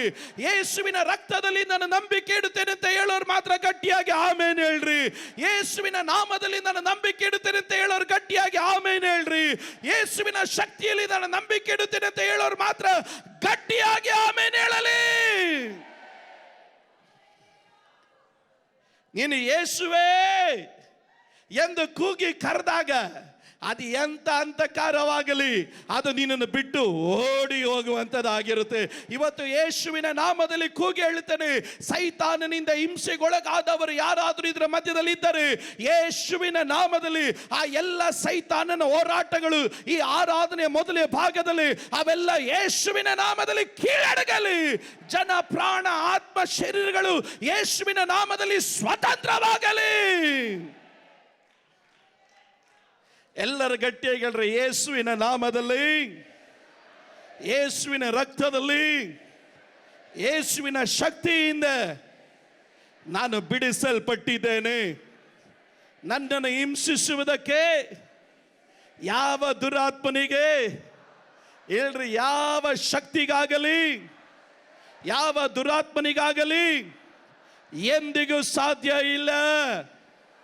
ಯೇಸುವಿನ ನಾಮದಲ್ಲಿ ನಾನು ಸ್ವಾತಂತ್ರ್ಯನಾಗಿದ್ದೇನೆ. ಅದ ನಂಬೋರಿದ್ರೆ ಗಟ್ಟಿಯಾಗಿ ಆಮೇನ್ ಹೇಳಲಿ. ಎರಡನೇದಾಗಿ ಮನುಷ್ಯನಿಂದ ಬರುವಂತ ಹಿಂಸೆಗಳು. ಮನುಷ್ಯ ಯಾಕೆ ಹಿಂಸೆ ಪಡಿಸ್ತಾನೆ ಅವನಿಗೆ ಗೊತ್ತಿರಲ್ಲ. ಅನೇಕ ಸಾರಿ ಮನುಷ್ಯ ಮಾತುಗಳಿಂದ ಹಿಂಸಿಸ್ತಾನೆ, ಕ್ರಿಯೆಗಳಿಂದ ಹಿಂಸಿಸ್ತಾನೆ, ನಡವಳಿಕೆಗಳಿಂದ ಹಿಂಸಿಸ್ತಾನೆ. ಕೆಲವೊಂದು ಸಾರಿ ಮನುಷ್ಯನು ಮತ್ತೊಬ್ಬರ ಬೆಳವಣಿಗೆಯನ್ನು ಕಂಡು ನಿಮ್ಮನ್ನು ಹಿಂಸಿಸ್ಬೋದು. ನಿಮ್ಮಲ್ಲಿ ಮತ್ತೊಂದು ಏನೋ ವಿಶೇಷತೆ ಇದೆ ಅನ್ನೋದನ್ನು ಕಂಡು ಆತನು ನಿಮ್ಮನ್ನು ಹಿಂಸಿಸ್ಬೋದು. ಒಂದು ಪಕ್ಷ ನೀನು ಅವರ ಮುಂದೆ ಚಿಕ್ಕವನಾಗಿ ಕಾಣಬೇಕು ಎನ್ನುವಂಥ ಉದ್ದೇಶದೊಟ್ಟಿಗೆ ಮಾತುಗಳಿಂದ ಕ್ರಿಯೆಗಳಿಂದ ಅವ ನಿಮ್ಮನ್ನು ಹಿಂಸಿಸ್ಬೋದು. ಕುಯುಕ್ತಿಗಳೊಟ್ಟಿಗೆ ಅವ ನಿಮ್ಮನ್ನು ಹಿಂಸಿಸ್ಬೋದು. ಮಾತುಗಳಿಂದಲೂ ಕ್ರಿಯೆಗಳಿಂದಲೂ ತಂತ್ರಗಳಿಂದಲೂ ಅನೇಕ ವಿಧವಾದಂಥ ನಡವಳಿಕೆಗಳಿಂದಲೂ ನಿಮ್ಮನ್ನು ಹಿಂಸಿಸಬಹುದು. ಸತ್ಯವೇದ ಗ್ರಂಥದಲ್ಲಿ ಗಮನಿಸ್ತೇವೆ, ಹಾಗರಳನ ಸಾರಳು ಯಾವಾಗಲೂ ಹಿಂಸಿಸ್ತಾ ಇದ್ದಳು. ಯಾಕೆ ಅಂತಂದರೆ ಕರೆದಿದ್ದೇ ಹಾಗರಳು, ಜೊತೆಯಲ್ಲಿ ಇಟ್ಟುಕೊಂಡಿದ್ದೇ ಹಾಗರಳು. ಆ ಸಾರಳಿಗೆ ಇಲ್ಲದಿರುವಂಥ ಒಂದು ಸಂತತಿ ಹಾಗರಳಿಗೆ ಉಂಟಾದಾಗ ಆರಂಭ ಕಾಲದಲ್ಲಿ ಚೆನ್ನಾಗಿತ್ತು, ಆದರೆ ಮುಂದೆ ಹೋಯ್ತಾ ಹೋಯ್ತಾ ಹೋಯ್ತಾ ಹೋಯ್ತಾ ಹೋಗುತ್ತಾ ಹೋಗುತ್ತಾ ಹೋಗುತ್ತಾ ಹೋಗುತ್ತಾ ಹೋಗುತ್ತಾ ಅಲ್ಲಿ ಪ್ರೀತಿ ಮಾಡಿದ ಸಾರಳು ಈಗ ಹಿಂಸಿಸ್ತಾ ಇದ್ದಾಳೆ, ಚಿತ್ರ ಹಿಂಸೆ ಕೊಡ್ತಾ ಇದ್ದಾಳೆ, ಬಾಧಿಸ್ತಾ ಇದ್ದಾಳೆ. ಆದರೆ ಹಾಗರಳಿಗಾಗಿ ಸ್ತೋತ್ರ ಹೇಳ್ತಾನೆ, ಹಿಂಸೆಗೆ ಒಳಪಟ್ಟರು ಆಕೆ ದೇವರ ಮುಖವನ್ನು ನೋಡಿದಳು. ಇವತ್ತು ನಾನು ಒಂದು ಕಾರ್ಯ ಹೇಳ್ತೇನೆ, ಮನುಷ್ಯರು ಅನೇಕ ರೀತಿಗಳಲ್ಲಿ ನಮ್ಮನ್ನು ಹಿಂಸಿಸುವುದಕ್ಕೆ ಅವರು ಪ್ರಯತ್ನ ಮಾಡ್ತಾರೆ. ಹಾಗಾದ್ರೆ ಪಾಸ್ಟರ್, ಮನುಷ್ಯನಿಂದ ಬರುವಂತ ಹಿಂಸೆಗಳನ್ನು ನಾವು ಯಾವ ರೀತಿ ಜಯಿಸಲಿಕ್ಕೆ ಸಾಧ್ಯ? ಅದಕ್ಕಿರುವಂತ ಒಂದೇ ಒಂದು ಮದ್ದು, ನೀನು ತಾಳ್ಮೆಯಿಂದ ಇರಬೇಕು. ಇನ್ನೊಂದು ಸಾರಿ ನಾನು ಹೇಳ್ತೇನೆ, ಮನುಷ್ಯನಿಂದ ಬರುವಂತ ಹಿಂಸೆಗಳಿಗೆ ಮಾತಿನಿಂದ, ಕ್ರಿಯೆಯಿಂದ, ನಡವಳಿಕೆಯಿಂದ ಅನೇಕ ಹಿಂಸೆಗಳು ಬರುತ್ತೆ. ಪಾಸ್ಟರ್, ನಾವು ಏನು ಮಾಡಬೇಕು? ಅವರು ಹಿಂಸಿಸಿದ್ರು ಅಂತ ನಾನು ಬೈಲ, ಅವರು ಹೊಡೆದ್ರು ಅಂತ ನಾನು ಹೊಡಿಲ್ಲ, ಅವ್ರು ಹಂಗೆ ನಡ್ಕೊಳ್ರು ಅಂತ ಹೇಳಿ ನಾನು ನಡ್ಕೊಂಡ್ಲ. ಬೈಬಲ್ ಪ್ರಮಾಣ ಆ ರೀತಿ ಇಲ್ಲ. ಬೈಬಲ್ ಪ್ರಮಾಣದಲ್ಲಿ ಜನ ನಿಮ್ಮನ್ನು ಹಿಂಸಿಸುವುದಕ್ಕಾಗಿ ಪ್ರಾರಂಭಿಸಿದಾಗ ನೀನು ಏನು ಮಾಡಬೇಕು? ತಾಳ್ಮೆಯಿಂದ ಕಾದಿರಬೇಕು. ಬೈಬಲಲ್ಲಿ ಗಮನಿಸ್ತೇವೆ, ಅಲ್ಲಿ ಯಾಕೋಬನು ತಾನು ಹೇಳ್ತಾನೆ, ಯೋಬನ ತಾಳ್ಮೆಯನ್ನು ನೀವು ಮಾದರಿಯಾಗಿ ತೆಗೆದುಕೊಳ್ಬೇಕು. ಯಾಕೆಂದ್ರೆ ಅಲ್ಲಿ ಸ್ವಂತ ಸ್ನೇಹಿತರು, ಬಹಳ ಹತ್ತಿರದ ಸ್ನೇಹಿತರು ಯೋಬನ ದುಃಖಾವಸ್ಥೆಯಲ್ಲಿ ಬಂದಾಗ ಯೋಬನನ್ನ ನಿಂದಿಸ್ತಾ ಇದ್ದಾರೆ. ಹೆಂಡತಿ ನಿಂದಿಸ್ಲು, ಏನಂತ ನಿಂದಿಸ್ಲು? ಏ ಮನುಷ್ಯ, ದೇವರನ್ನ ಶಪಿಸಿ ಸಾಯೋ ಅಂತ ಹೇಳಿ ಸ್ವಂತ ಹೆಂಡತಿ ನಿಂದಿಸ್ಲು. ಸ್ನೇಹಿತರೆಲ್ಲ ಹೇಳಿದ್ರು, ನೀನ್ ತಪ್ಪು ಮಾಡಿದ್ಯಾ, ನೀನ್ ತಪ್ಪು ಮಾಡಿದ್ಯಾ, ನೀನೇ ಕಾರಣ, ನೀನು ಹಾಳಾಗೋಕ್ ನೀನೇ ಕಾರಣ, ನಿನ್ನಿಂದನೇ ಅಂತ ಹೇಳಿ ಅವರು ಹೆಚ್ಚು ಕಮ್ಮಿ ಅನೇಕ ದಿವಸಗಳ ಕಾಲ ಅವನನ್ನು ನಿಂದಿಸಿದ್ರು. ಆದರೆ ಯೋಬನ ಕುರಿತಾಗಿ ಯಾಕೋಬನು ಹೇಳ್ತಾನೆ, ಅವನ ತಾಳ್ಮೆಯನ್ನು ನೀ ಮಾದರಿಯಾಗಿ ತೆಗೆದುಕೊಳ್ಳಬೇಕು. ಕಾರಣವೇನೆಂದ್ರೆ, ಅಳೋದಕ್ಕೆ ಒಂದು ಕಾಲ ಇರುವುದಾದ್ರೆ ಸಂತೋಷ ಪಡೋದಕ್ಕೆ ಒಂದು ಕಾಲ ಇದೆ, ಮೌನವಾಗಿರೋದಕ್ಕೆ ಒಂದು ಕಾಲ ಇರುವುದಾದ್ರೆ ನೀನು ಬಾಯಿ ತೆರೆದು ಹರ್ಷದೊಟ್ಟಿಗೆ ನಗುವನ್ನ ಬೀರತಕ್ಕಂತೆ ಒಂದು ಕಾಲ ಇದೆ. ಇವತ್ತು ಜನ ನಿನ್ನನ್ನು ಹಿಂಸಿಸಿದಾಗ, ಜನ ಮಾತುಗಳಿಂದ ಕ್ರಿಯೆಗಳಿಂದ ನಿನ್ನನ್ನು ಅವಮಾನ ಪಡಿಸಿದಾಗ, ಜನರ ಮಾತುಗಳಿಂದ ಕ್ರಿಯೆಗಳಿಂದ ನಿನ್ನ ಮನಸ್ಸಿಗೆ ಗಾಯಪಡಿಸಿದಾಗ, ನಿನ್ನ ಮನಸ್ಸನ್ನು ಹಿಂಡಿದಾಗ, ನಿನ್ನನ್ನು ಹಿಂಸೆ ಪಡಿಸುತ್ತಾ ಇದ್ದಾರೆ ಅನ್ನೋದು ಗೊತ್ತಾಗಿದ್ದಾಗ, ಆ ಹಿಂಸೆಗಳ ನಿಮಿತ್ತವಾಗಿ ನಿನಗೆ ನಿದ್ದೆ ಬರದೆ, ಏನು ಮಾಡಕ್ಕಾಗದೆ, ನಿನ್ನಲ್ಲಿ ಒಂದು ಉತ್ಸಾಹ ಇಲ್ಲದೆ ನಿರಾಶೆಗಳು ನಿನ್ನ ಜೀವನದಲ್ಲಿ ತುಂಬಿಕೊಂಡಾಗ ನೀನು ಮಾಡಬೇಕಾದ ಒಂದೇ ಒಂದು ಕಾರ್ಯ, ಅದನ್ನು ನಿನ್ನ ಮನಸ್ಸಿಗೆ ತಂದುಕೊಳ್ಳಬೇಡ. ಸ್ವಲ್ಪ ಸಮಯ ಶಾಂತವಾಗಿರು, ಸ್ವಲ್ಪ ಸಮಯ ಮೌನವಾಗಿರು. ನೀವು ಸ್ತೋತ್ರ ಹೇಳದೆ ಇದ್ದಾಗ ಸ್ವಲ್ಪ ಕಾಲ ನೀನು ತಾಳ್ಮೆ ಉಳ್ಳವನಾಗಿರು. ಕಾರಣವೇನಂತಂದ್ರೆ, ಎಲ್ಲ ತಾಳ್ಮೆಗೂ ಒಂದು ಪ್ರತಿಫಲ ಕೊಡುವ ದೇವರು ಇದ್ದಾನೆ. ಎಲ್ಲ ತಾಳ್ಮೆಯ ಅನುಭವಗಳಿಗೂ, ಎಲ್ಲ ಕಾದಿರುವಂತಹ ಅನುಭವಗಳಿಗೂ ಪ್ರತಿಫಲ ಕೊಡುವಂತ ಒಬ್ಬ ದೇವರಿದ್ದಾನೆ. ಪ್ರತಿಫಲ ಬಂದೇ ಬರುತ್ತೆ. ಯಾರಿಗಾಗಿ ಬರುತ್ತೆ ಗೊತ್ತಾ? ದುಡುಕೋರ್ಗಾಗಿ ಬರಲ್ಲ, ಕೋಪ ಮಾಡ್ಕೊಳ್ಳೋರ್ಗಾಗಿ ಬರಲ್ಲ, ಪ್ರಶ್ನೆ ಮಾಡೋರ್ಗಾಗಿ ಬರಲ್ಲ, ಅಲ್ಲಿ ಜಿಗಿದು ಏನಾದ್ರೂ ಮಾಡ್ಬೇಕಂತ ತಪ್ಪು ತೀರ್ಮಾನ ತೆಗೆದುಕೊಳ್ಳೋರಿಗೆ ಬರಲ್ಲ. ಯಾರಿಗೆ ಗೊತ್ತಾ ಪ್ರತಿಫಲ? ತಾಳ್ಮೆಯಲ್ಲಿ ಇರೋರಿಗೆ. ತಾಳ್ಮೆಯಲ್ಲಿ ಇರೋರಿಗೆ ನನ್ನ ಜೀವಿತದಲ್ಲಿ ದೋಷವಾದದ್ದು ಒಂದು ಸಂಭವಿಸಲ್ಲ, ನನ್ನ ಜೀವನದಲ್ಲಿ ಸಂಭವಿಸೋದೆಲ್ಲ ಒಳ್ಳೆಯದೇ ಎಂದು ಮನವರಿಕೆ ಮಾಡಿಕೊಂಡವರು ಮಾತ್ರನೇ ಅವರ ತಾಳ್ಮೆ ಉಳ್ಳವರಾಗಲಿಕ್ಕೆ ಸಾಧ್ಯ. ಇವತ್ತು ಇಲ್ಲಿ ಕೂಡಿ ಬಂದಿರೋ ಪ್ರತಿಯೊಂದು ವಿಶ್ವಾಸಿಗಳೇ, ನಿಮ್ಮ ಆಫೀಸಲ್ಲಿ ಮನುಷ್ಯರು ನಿಮ್ಮನ್ನು ಹಲ್ಲೆಲೂಯಾ ಹಿಂಸಿಸಿದಾಗ, ಸಭೆಯಲ್ಲಿ ಜನ ನಿಮ್ಮನ್ನು ಹಿಂಸಿಸಿದಾಗ, ಸಂಬಂಧಿಕರ ಮಧ್ಯದಲ್ಲಿ ಜನ ನಿಮ್ಮನ್ನು ಹಿಂಸಿಸಿದಾಗ, ಬಂಧು ಮಿತ್ರರ ಮಧ್ಯದಲ್ಲಿ ಜನರು ನಿಮ್ಮನ್ನು ಹಿಂಸಿಸಿದಾಗ, ನೀವು ಹೋಗುವ ಕಾಲೇಜಲ್ಲಿ ಜನ ನಿಮ್ಮನ್ನು ಹಿಂಸಿಸಿದಾಗ, ದುಡುಕಿ ತೀರ್ಮಾನ ತೆಗೆದುಕೊಳ್ಳೋದಕ್ಕೆ ಹೋಗಬೇಡ್ರಿ. ತಾಳ್ಮೆಯಿಂದ ಕಾದಿರ್ರಿ. ಕಾರಣವೇನೆಂದ್ರೆ, ತಾಳ್ಮೆ ಉಳ್ಳವನಿಗೆ ಒಂದು ಮಹಾ ಪ್ರತಿಫಲ ಬರಲಿಕ್ಕಾಗಿ ಹೋಗುತ್ತೆ. ಪಕ್ಕದಲ್ಲಿರಿಗೆ ಕೈ ಕೊಟ್ಟು ಹೇಳ್ರಿ, ದುಡುಕ್ಬೇಡ್ರಿ. ಗಟ್ಟಿಯಾಗಿ ಹೇಳ್ರಿ, ದುಡುಕ್ಬೇಡ್ರಿ, ತಾಳ್ಮೆ ಉಳ್ಳವರಾಗಿರ್ರಿ. ಇನ್ನೊಂದ್ಸರಿ ಮತ್ತೊಬ್ಬರಿಗೋದು ಇಬ್ಬರು ಮೂವರಿಗೋದ್ರಿ ಹೇಳ್ರಿ, ದುಡುಕಿ ಮಾತಾಡಬೇಡ್ರಿ, ದುಡುಕಿ ತೀರ್ಮಾನ ತಗೋಬೇಡ್ರಿ, ತಾಳ್ಮೆ ಉಳ್ಳವರಾಗಿರ್ರಿ. ಕಾರಣ ಅದಕ್ಕೆ ಮಹಾ ಪ್ರತಿಫಲ ಉಂಟು. ಹಾಗಾದ್ರೆ ಮನುಷ್ಯರಿಂದ ಬರುವಂತ ಪ್ರತಿಯೊಬ್ಬ ಹಿಂಸೆಗಳನ್ನ ನಾವು ಯಾವ ರೀತಿ ಎದುರಿಸಲಿಕ್ಕೆ ಸಾಧ್ಯ? ನಾವು ತಾಳ್ಮೆ ಉಳ್ಳವರಾಗಿ ನಡ್ಕೊಳ್ಳುವುದರ ನಿಮಿತ್ತವಾಗಿ ನಾವು ಈ ಹಿಂಸೆಗಳನ್ನ ಜಯಿಸಲಿಕ್ಕೆ ಸಾಧ್ಯ. ಮೂರನೇದಾಗಿ, ದೇವರಿಂದ ಬರುವಂತ, ದೇವರು ನಮಗೆ ಅನುಮತಿ ಮಾಡಿ ಬಿಡುವಂತ ಕೆಲವೊಂದು ಹಿಂಸೆಗಳು ಇರುವಂತದ್ದಾಗಿರುತ್ತೆ. ಏನಕ್ಕಾಗಿ ದೇವರು ನಮ್ಮನ್ನ, ಆತನ ಹಿಂಸೆಗಳನ್ನ ದೇವರ ಅನುಮತಿ ಮಾಡಿ ಬಿಡ್ತಾನಂತಂದ್ರೆ ಒಂದೇ ಒಂದು ಉದ್ದೇಶಕ್ಕೆ. ಯಾಕೆ ಗೊತ್ತ? ನೀನು ಮುಂದಿನ ಬಡತಿಗೆ ಹೋಗಬೇಕು. ನೀವು ಯಾರು ಸ್ತೋತ್ರ ಹೇಳಿಲ್ಲ? ಏನಕ್ಕಾಗಿ ದೇವರು ನಿಮ್ಮ ಜೀವಿತದಲ್ಲಿ ಹಿಂಸೆಗಳಲ್ಲಿ ದೇವರು ಹಾದು ಬಿಡ್ತಾನಂದ್ರೆ, ನೀನು ಮುಂದಿನ ಬಡತಿಗೆ ಹೋಗೋದಿಕ್ಕೆ. ಹಿಂಸೆ ಬಂದಾಗ ನಾವೆಲ್ಲ ಏನಾಗೋಗ್ಬಿಡ್ತೀವಿ? ಸ್ತಬ್ಧರಾಗಿ ನಿಂತು ಬಿಡ್ತೀವಿ. ನನ್ನ ಜೀವನದಲ್ಲೇ ಏನಕ್ಕೆ ಹಿಂಗೆ ಸಂಭವಿಸ್ಬೇಕಾಗಿತ್ತು? ನನ್ನ ಜೀವನದಲ್ಲೇ ಏನಕ್ಕೆ ಹಿಂಗೆ ಆಗಬೇಕಾಗಿತ್ತು? ನನ್ನ ಜೀವನದಲ್ಲೇ ಏನಕ್ಕೆ ಹಿಂಗೆ ನಡ್ಕೋಬೇಕಾಗಿತ್ತು? ದೇವ್ರಿಗಾಗಿ ಏನೇನೋ ಮಾಡಿದ್ನಲ್ಲ, ಇಷ್ಟು ಹಿಂಸೆ ಬಂತು, ಇನ್ಮೇಲೆ ನಾನು ಏನು ಮಾಡಲ್ಲ. ಆದರೆ ಹಿಂಸೆ ಬಂದಾಗ ದೇವರು ತಾನು ಏನು ಮಾಡ್ತಾನೆ ಅಂತಂದರೆ, ನನಗೆ ಈ ಗ್ರೀಕ್ ಪದ ನನಗೆ ಭಾಳ ಸಂತೋಷ ಕೊಡ್ತು. ಗ್ರೀಕ್ ಪದದಲ್ಲಿ ನಾವು ಗಮನಿಸಿದಾಗ ಈ ಹಿಂಸೆಗಳು ಎನ್ನುವಂಥ ಪದಕ್ಕೆ ಗ್ರೀಕಲ್ಲಿ ಎರಡು ಪದ ಉಪಯೋಗಿಸ್ತಾರೆ. ಒಂದು ಪದ ಯಾವ ರೀತಿ ಅಂತ ಉಪಯೋಗಿಸ್ತಾರೆ ಅಂತಂದರೆ, ಟೆಲಿಫಿಸಿಸ್ ಅಂತ ಉಪಯೋಗಿಸ್ತಾರೆ. THLIPSIS ಅಂತ. ಅದರ ಅರ್ಥ ಏನಂದರೆ, ನಿತಿನ್ ಬಾಯಲ್ಲಿ ಅದರ ಅರ್ಥ ಏನಂತಂದರೆ, ಹಿಂಸೆ ಎನ್ನುವುದು ಅಲ್ಲಿ ಉಪಯೋಗಿಸಲ್ಪಡುವಂಥ ಪದದಲ್ಲಿ ಹೊಸ ಒಡಂಬಡಿಕೆಯಲ್ಲಿ ಗಮನಿಸಿ, ಹಿಂಸೆ ಅಂತಂದಾಗ ಟೆಲಿಫಿಸಿಸ್ ಅಂತಂದರೆ ಅದರ ಅರ್ಥ ಏನು ಗೊತ್ತಾ? ಒತ್ತಿ ಹಿಡಿಯೋದು ನಿನ್ನನ್ನು ಅಂತ. ಅದರ ಅರ್ಥ ನೀನು ಮೇಲಕ್ಕೆ ಎದ್ದೋಳ್ಬಾರ್ದು, ಒತ್ತಿ ಹಿಡಿಯೋದು, ನೀನು ಮತ್ತೆ ಹೇಳಲೇಬಾರ್ದು, ಹಿಂಸೆ ಬಂದಾಗ ಮತ್ತೆ ಹೇಳಬಾರ್ದು ಅಂತ. ಆದರೆ ಮತ್ತೊಂದು ಪದ ಇದೆ ಆ ಗ್ರೀಕಲ್ಲಿ, ಮತ್ತೊಂದು ಪದ ಏನಂತಂದರೆ ತಿಲಿಬೋ ಅಂತ. THLIBO. ತಿಲಿಬೋ ಎನ್ನುವಂಥ ಪದದ ಅರ್ಥ ಏನಂತಂದರೆ, ನಿನ್ನನ್ನು ಒತ್ತಿ ಹಿಡಿಯೋದಲ್ಲ, ನಿನ್ನನ್ನು ನಿಂತಿರುವವನನ್ನು ಮುಂದಕ್ಕೆ ತಳ್ಳೋದು. ಹೊಸ ಒಡಂಬಡಿಕೆಯಲ್ಲಿ ಪೇತ್ರನ ಪುಸ್ತಕದಲ್ಲಿ ಕಂಡಂತ ಹಿಂಸೆಯ ವಿಶೇಷತೆ ಏನಂದ್ರೆ, ಅದರ ಅರ್ಥ ಏನಂದ್ರೆ 2 ಅರ್ಥ ಹೇಳುತ್ತೆ. ಒಂದು, ನಿನ್ನನ್ನು ಬಹಳ ಪ್ರೆಷರ್ ಕೊಟ್ಟು ನಿನ್ನನ್ನು ಹತ್ಬಿಡೋದು, ನೀನು ಮತ್ತೆ ಹೇಳಬಾರ್ದಂತ. ಆದರೆ ಪೇತ್ರನ ಹೇಳ್ತಾನೆ, ಹಿಂಸೆ ಬಂದಾಗ ಹೇಳಲು ಅಶಕ್ತವಾದಂಥ ತೇಜೋಮಯವಾದಂಥ ದೇವರ ಆತ್ಮನು ನಿನ್ನ ಒಳಗಡೆ ಇದ್ದಾನೆ. ಅದರ ಅರ್ಥ ಏನಂದ್ರೆ, ಯಾವಾಗ ಹಿಂಸೆ ನಿನ್ನನ್ನು ಒತ್ತೋದಕ್ಕಾಗಿ ಪ್ರಾರಂಭಿಸ್ತು, ಎಷ್ಟು ನೀನು ಕೆಳಗಡೆ ತಗ್ತೀಯೋ ಅಷ್ಟು ಮೇಲೆ ಜಿಗಿತೀಯ. ಇವ್ಯಾರು ಸ್ತೋತ್ರ ಹೇಳಲಿಲ್ಲ. ಟೆಲಿಫಿಸಿಸ್ ಎನ್ನುವ ಪದದ ಅರ್ಥ ಏನು ಗೊತ್ತೇ? ಹಿಂಸೆ ನಿನ್ನನ್ನು ಅದ್ಬುತ್ತೆ, ನಿನ್ನನ್ನು ಹೇಳ್ಬಾರ್ದು, ನೀನು ಮೇಲೆ ಎತ್ತೊಳ್ಳೇಬಾರ್ದು, ಮುಗೀತು ನಿನ್ನ ಜೀವನ ಅಂತ. ಆದರೆ ಟೆಲಿಫಿಸಿಸ್ ಪದಕ್ಕೆ ಮತ್ತೊಂದು ಅರ್ಥ ಏನಿದೆ ಗೊತ್ತೇ? ಈ ಚೆಂಡನ್ನು ಎಷ್ಟು ಗಟ್ಟಿಯಾಗಿ ನೆಲಕ್ಕೆ ಹೊಡಿತೀಯೋ ಅಷ್ಟು ಮೇಲಕ್ಕೆ ಇದು ಆಡ್ಲಿಕ್ಕಾಗಿ ಹೋಗುತ್ತೆ.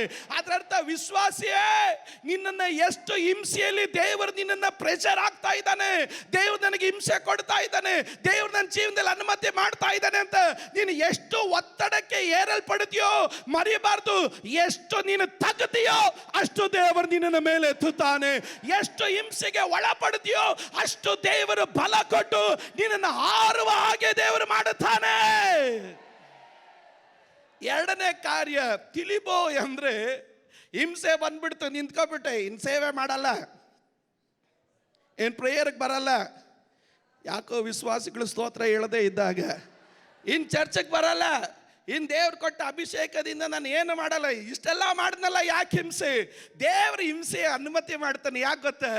ನಿಂತ್ಕೋಬೇಡ, ಮುಂದೆ ಒಂದು ಮಹಿಮೆ ಸಿದ್ಧ ಮಾಡಿಟ್ಟಿದ್ದೇನೆ, ನಿನ್ನ ಮುಂದೆ ಒಂದು ದೊಡ್ಡ ಪ್ರತಿಫಲ ಸಿದ್ಧ ಮಾಡಿಟ್ಟಿದ್ದೇನೆ, ನಿನ್ನ ಮುಂದೆ ಒಂದು ದೊಡ್ಡ ಕಾರ್ಯ ನಾನು ಸಿದ್ಧ ಮಾಡಿಟ್ಟಿದ್ದೇನೆ, ನಿನ್ನ ಮುಂದೆ ದೊಡ್ಡ ಸೇವೆ ಇದೆ. ಇವತ್ತು ನೋಡ್ತಾ ಇರೋದು ಏನೂ ಅಲ್ಲ, ಇನ್ನು ಮುಂದೆ ದೊಡ್ಡದು ನಿನಗಾಗಿ ಸಿದ್ಧ ಮಾಡಿಟ್ಟಿದ್ದೇನೆ. ಆದ್ರಿಂದ ಹಿಂಸೆ ಬಂದಾಗ ನೀನು ಕೈ ಕಟ್ಕೊಂಡು ನಿಂತ್ಕೊಂಡು ಹೇಳ್ತೀಯ, ಇನ್ನು ಮುಂದಕ್ಕೆ ಹೋಗಲ್ಲ. ಅರೆ ದೇವ್ರು ಏನ್ ಮಾಡ್ತೀನಿ ಗೊತ್ತಾ? ಒಂದು ಫೋರ್ಸ್, ಒಂದು ಹಿಂಸೆಯನ್ನ ದೇವ್ರು ಕಳಿಸ್ಕೊಡ್ತಾನೆ.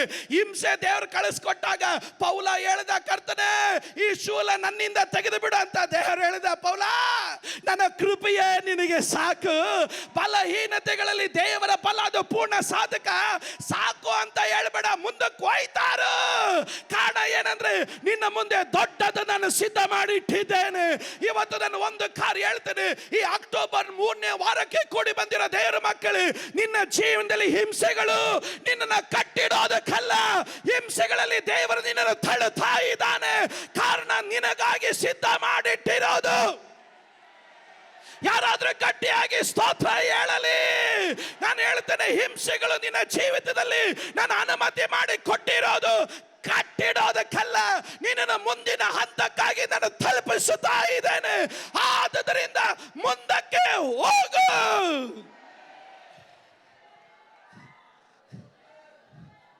ಹಿಂಸೆಗಳಿಗಾಗಿ ಗಟ್ಟಿಯಾಗಿ ಸ್ತೋತ್ರ ಹೇಳಬೇಕು. ನಮ್ಮ ಜೀವನದಲ್ಲಿ ಬಂದ ಪ್ರತಿಕೂಲಗಳಿಗಾಗಿ ಸ್ತೋತ್ರ ಹೇಳಬೇಕು. ಇವತ್ತು ಕೆಲವರಿಗೆ ಒಂದು ಶುಭ ವಾರ್ತೆ ನಾನು ಹೇಳ್ತೇನೆ. ನಿನ್ನ ಸೇವೆ ಮುಗಿದಿಲ್ಲ, ನಿನ್ನ ಕರೆ ಮುಗಿದಿಲ್ಲ, ನಿನ್ನ ಓಟ ಮುಗಿದಿಲ್ಲ. ನಿನ್ನ ಜೀವನದಲ್ಲಿ ಏನಕ್ಕಾಗಿ ದೇವರು ಕರೆದಿದ್ದಾನೋ ಅದು ಮುಗಿದು ಹೋಗ್ಲಿಲ್ಲ. ತಿಳಿಬೋ ದೇವರು ರಿಲೀಸ್ ಮಾಡ್ತಾ ಇದ್ದಾನೆ. ನಿನ್ನನ್ನು ಮುಂದಿನ ಹಂತಕ್ಕೆ ಕೊಂಡೊಯ್ಯತಕ್ಕಂತೆ ಒಂದು ತಳ್ಳುವಿಕೆ, ಒಂದು ಪುಷ್ ಅನ್ನ ದೇವರು ಈ ದಿನ ತಳ್ಳಿ ಬಿಡುತ್ತಾ ಇದ್ದಾನೆ. ಇದು ನನಗುಳ್ಳದು ಅಂತ ಹೇಳೋರು ಮಾತ್ರ ಯಾರಾದ್ರೂ ಗಟ್ಟಿಯಾಗಿ ಆಮೇಲೆ ಹೇಳಲಿ.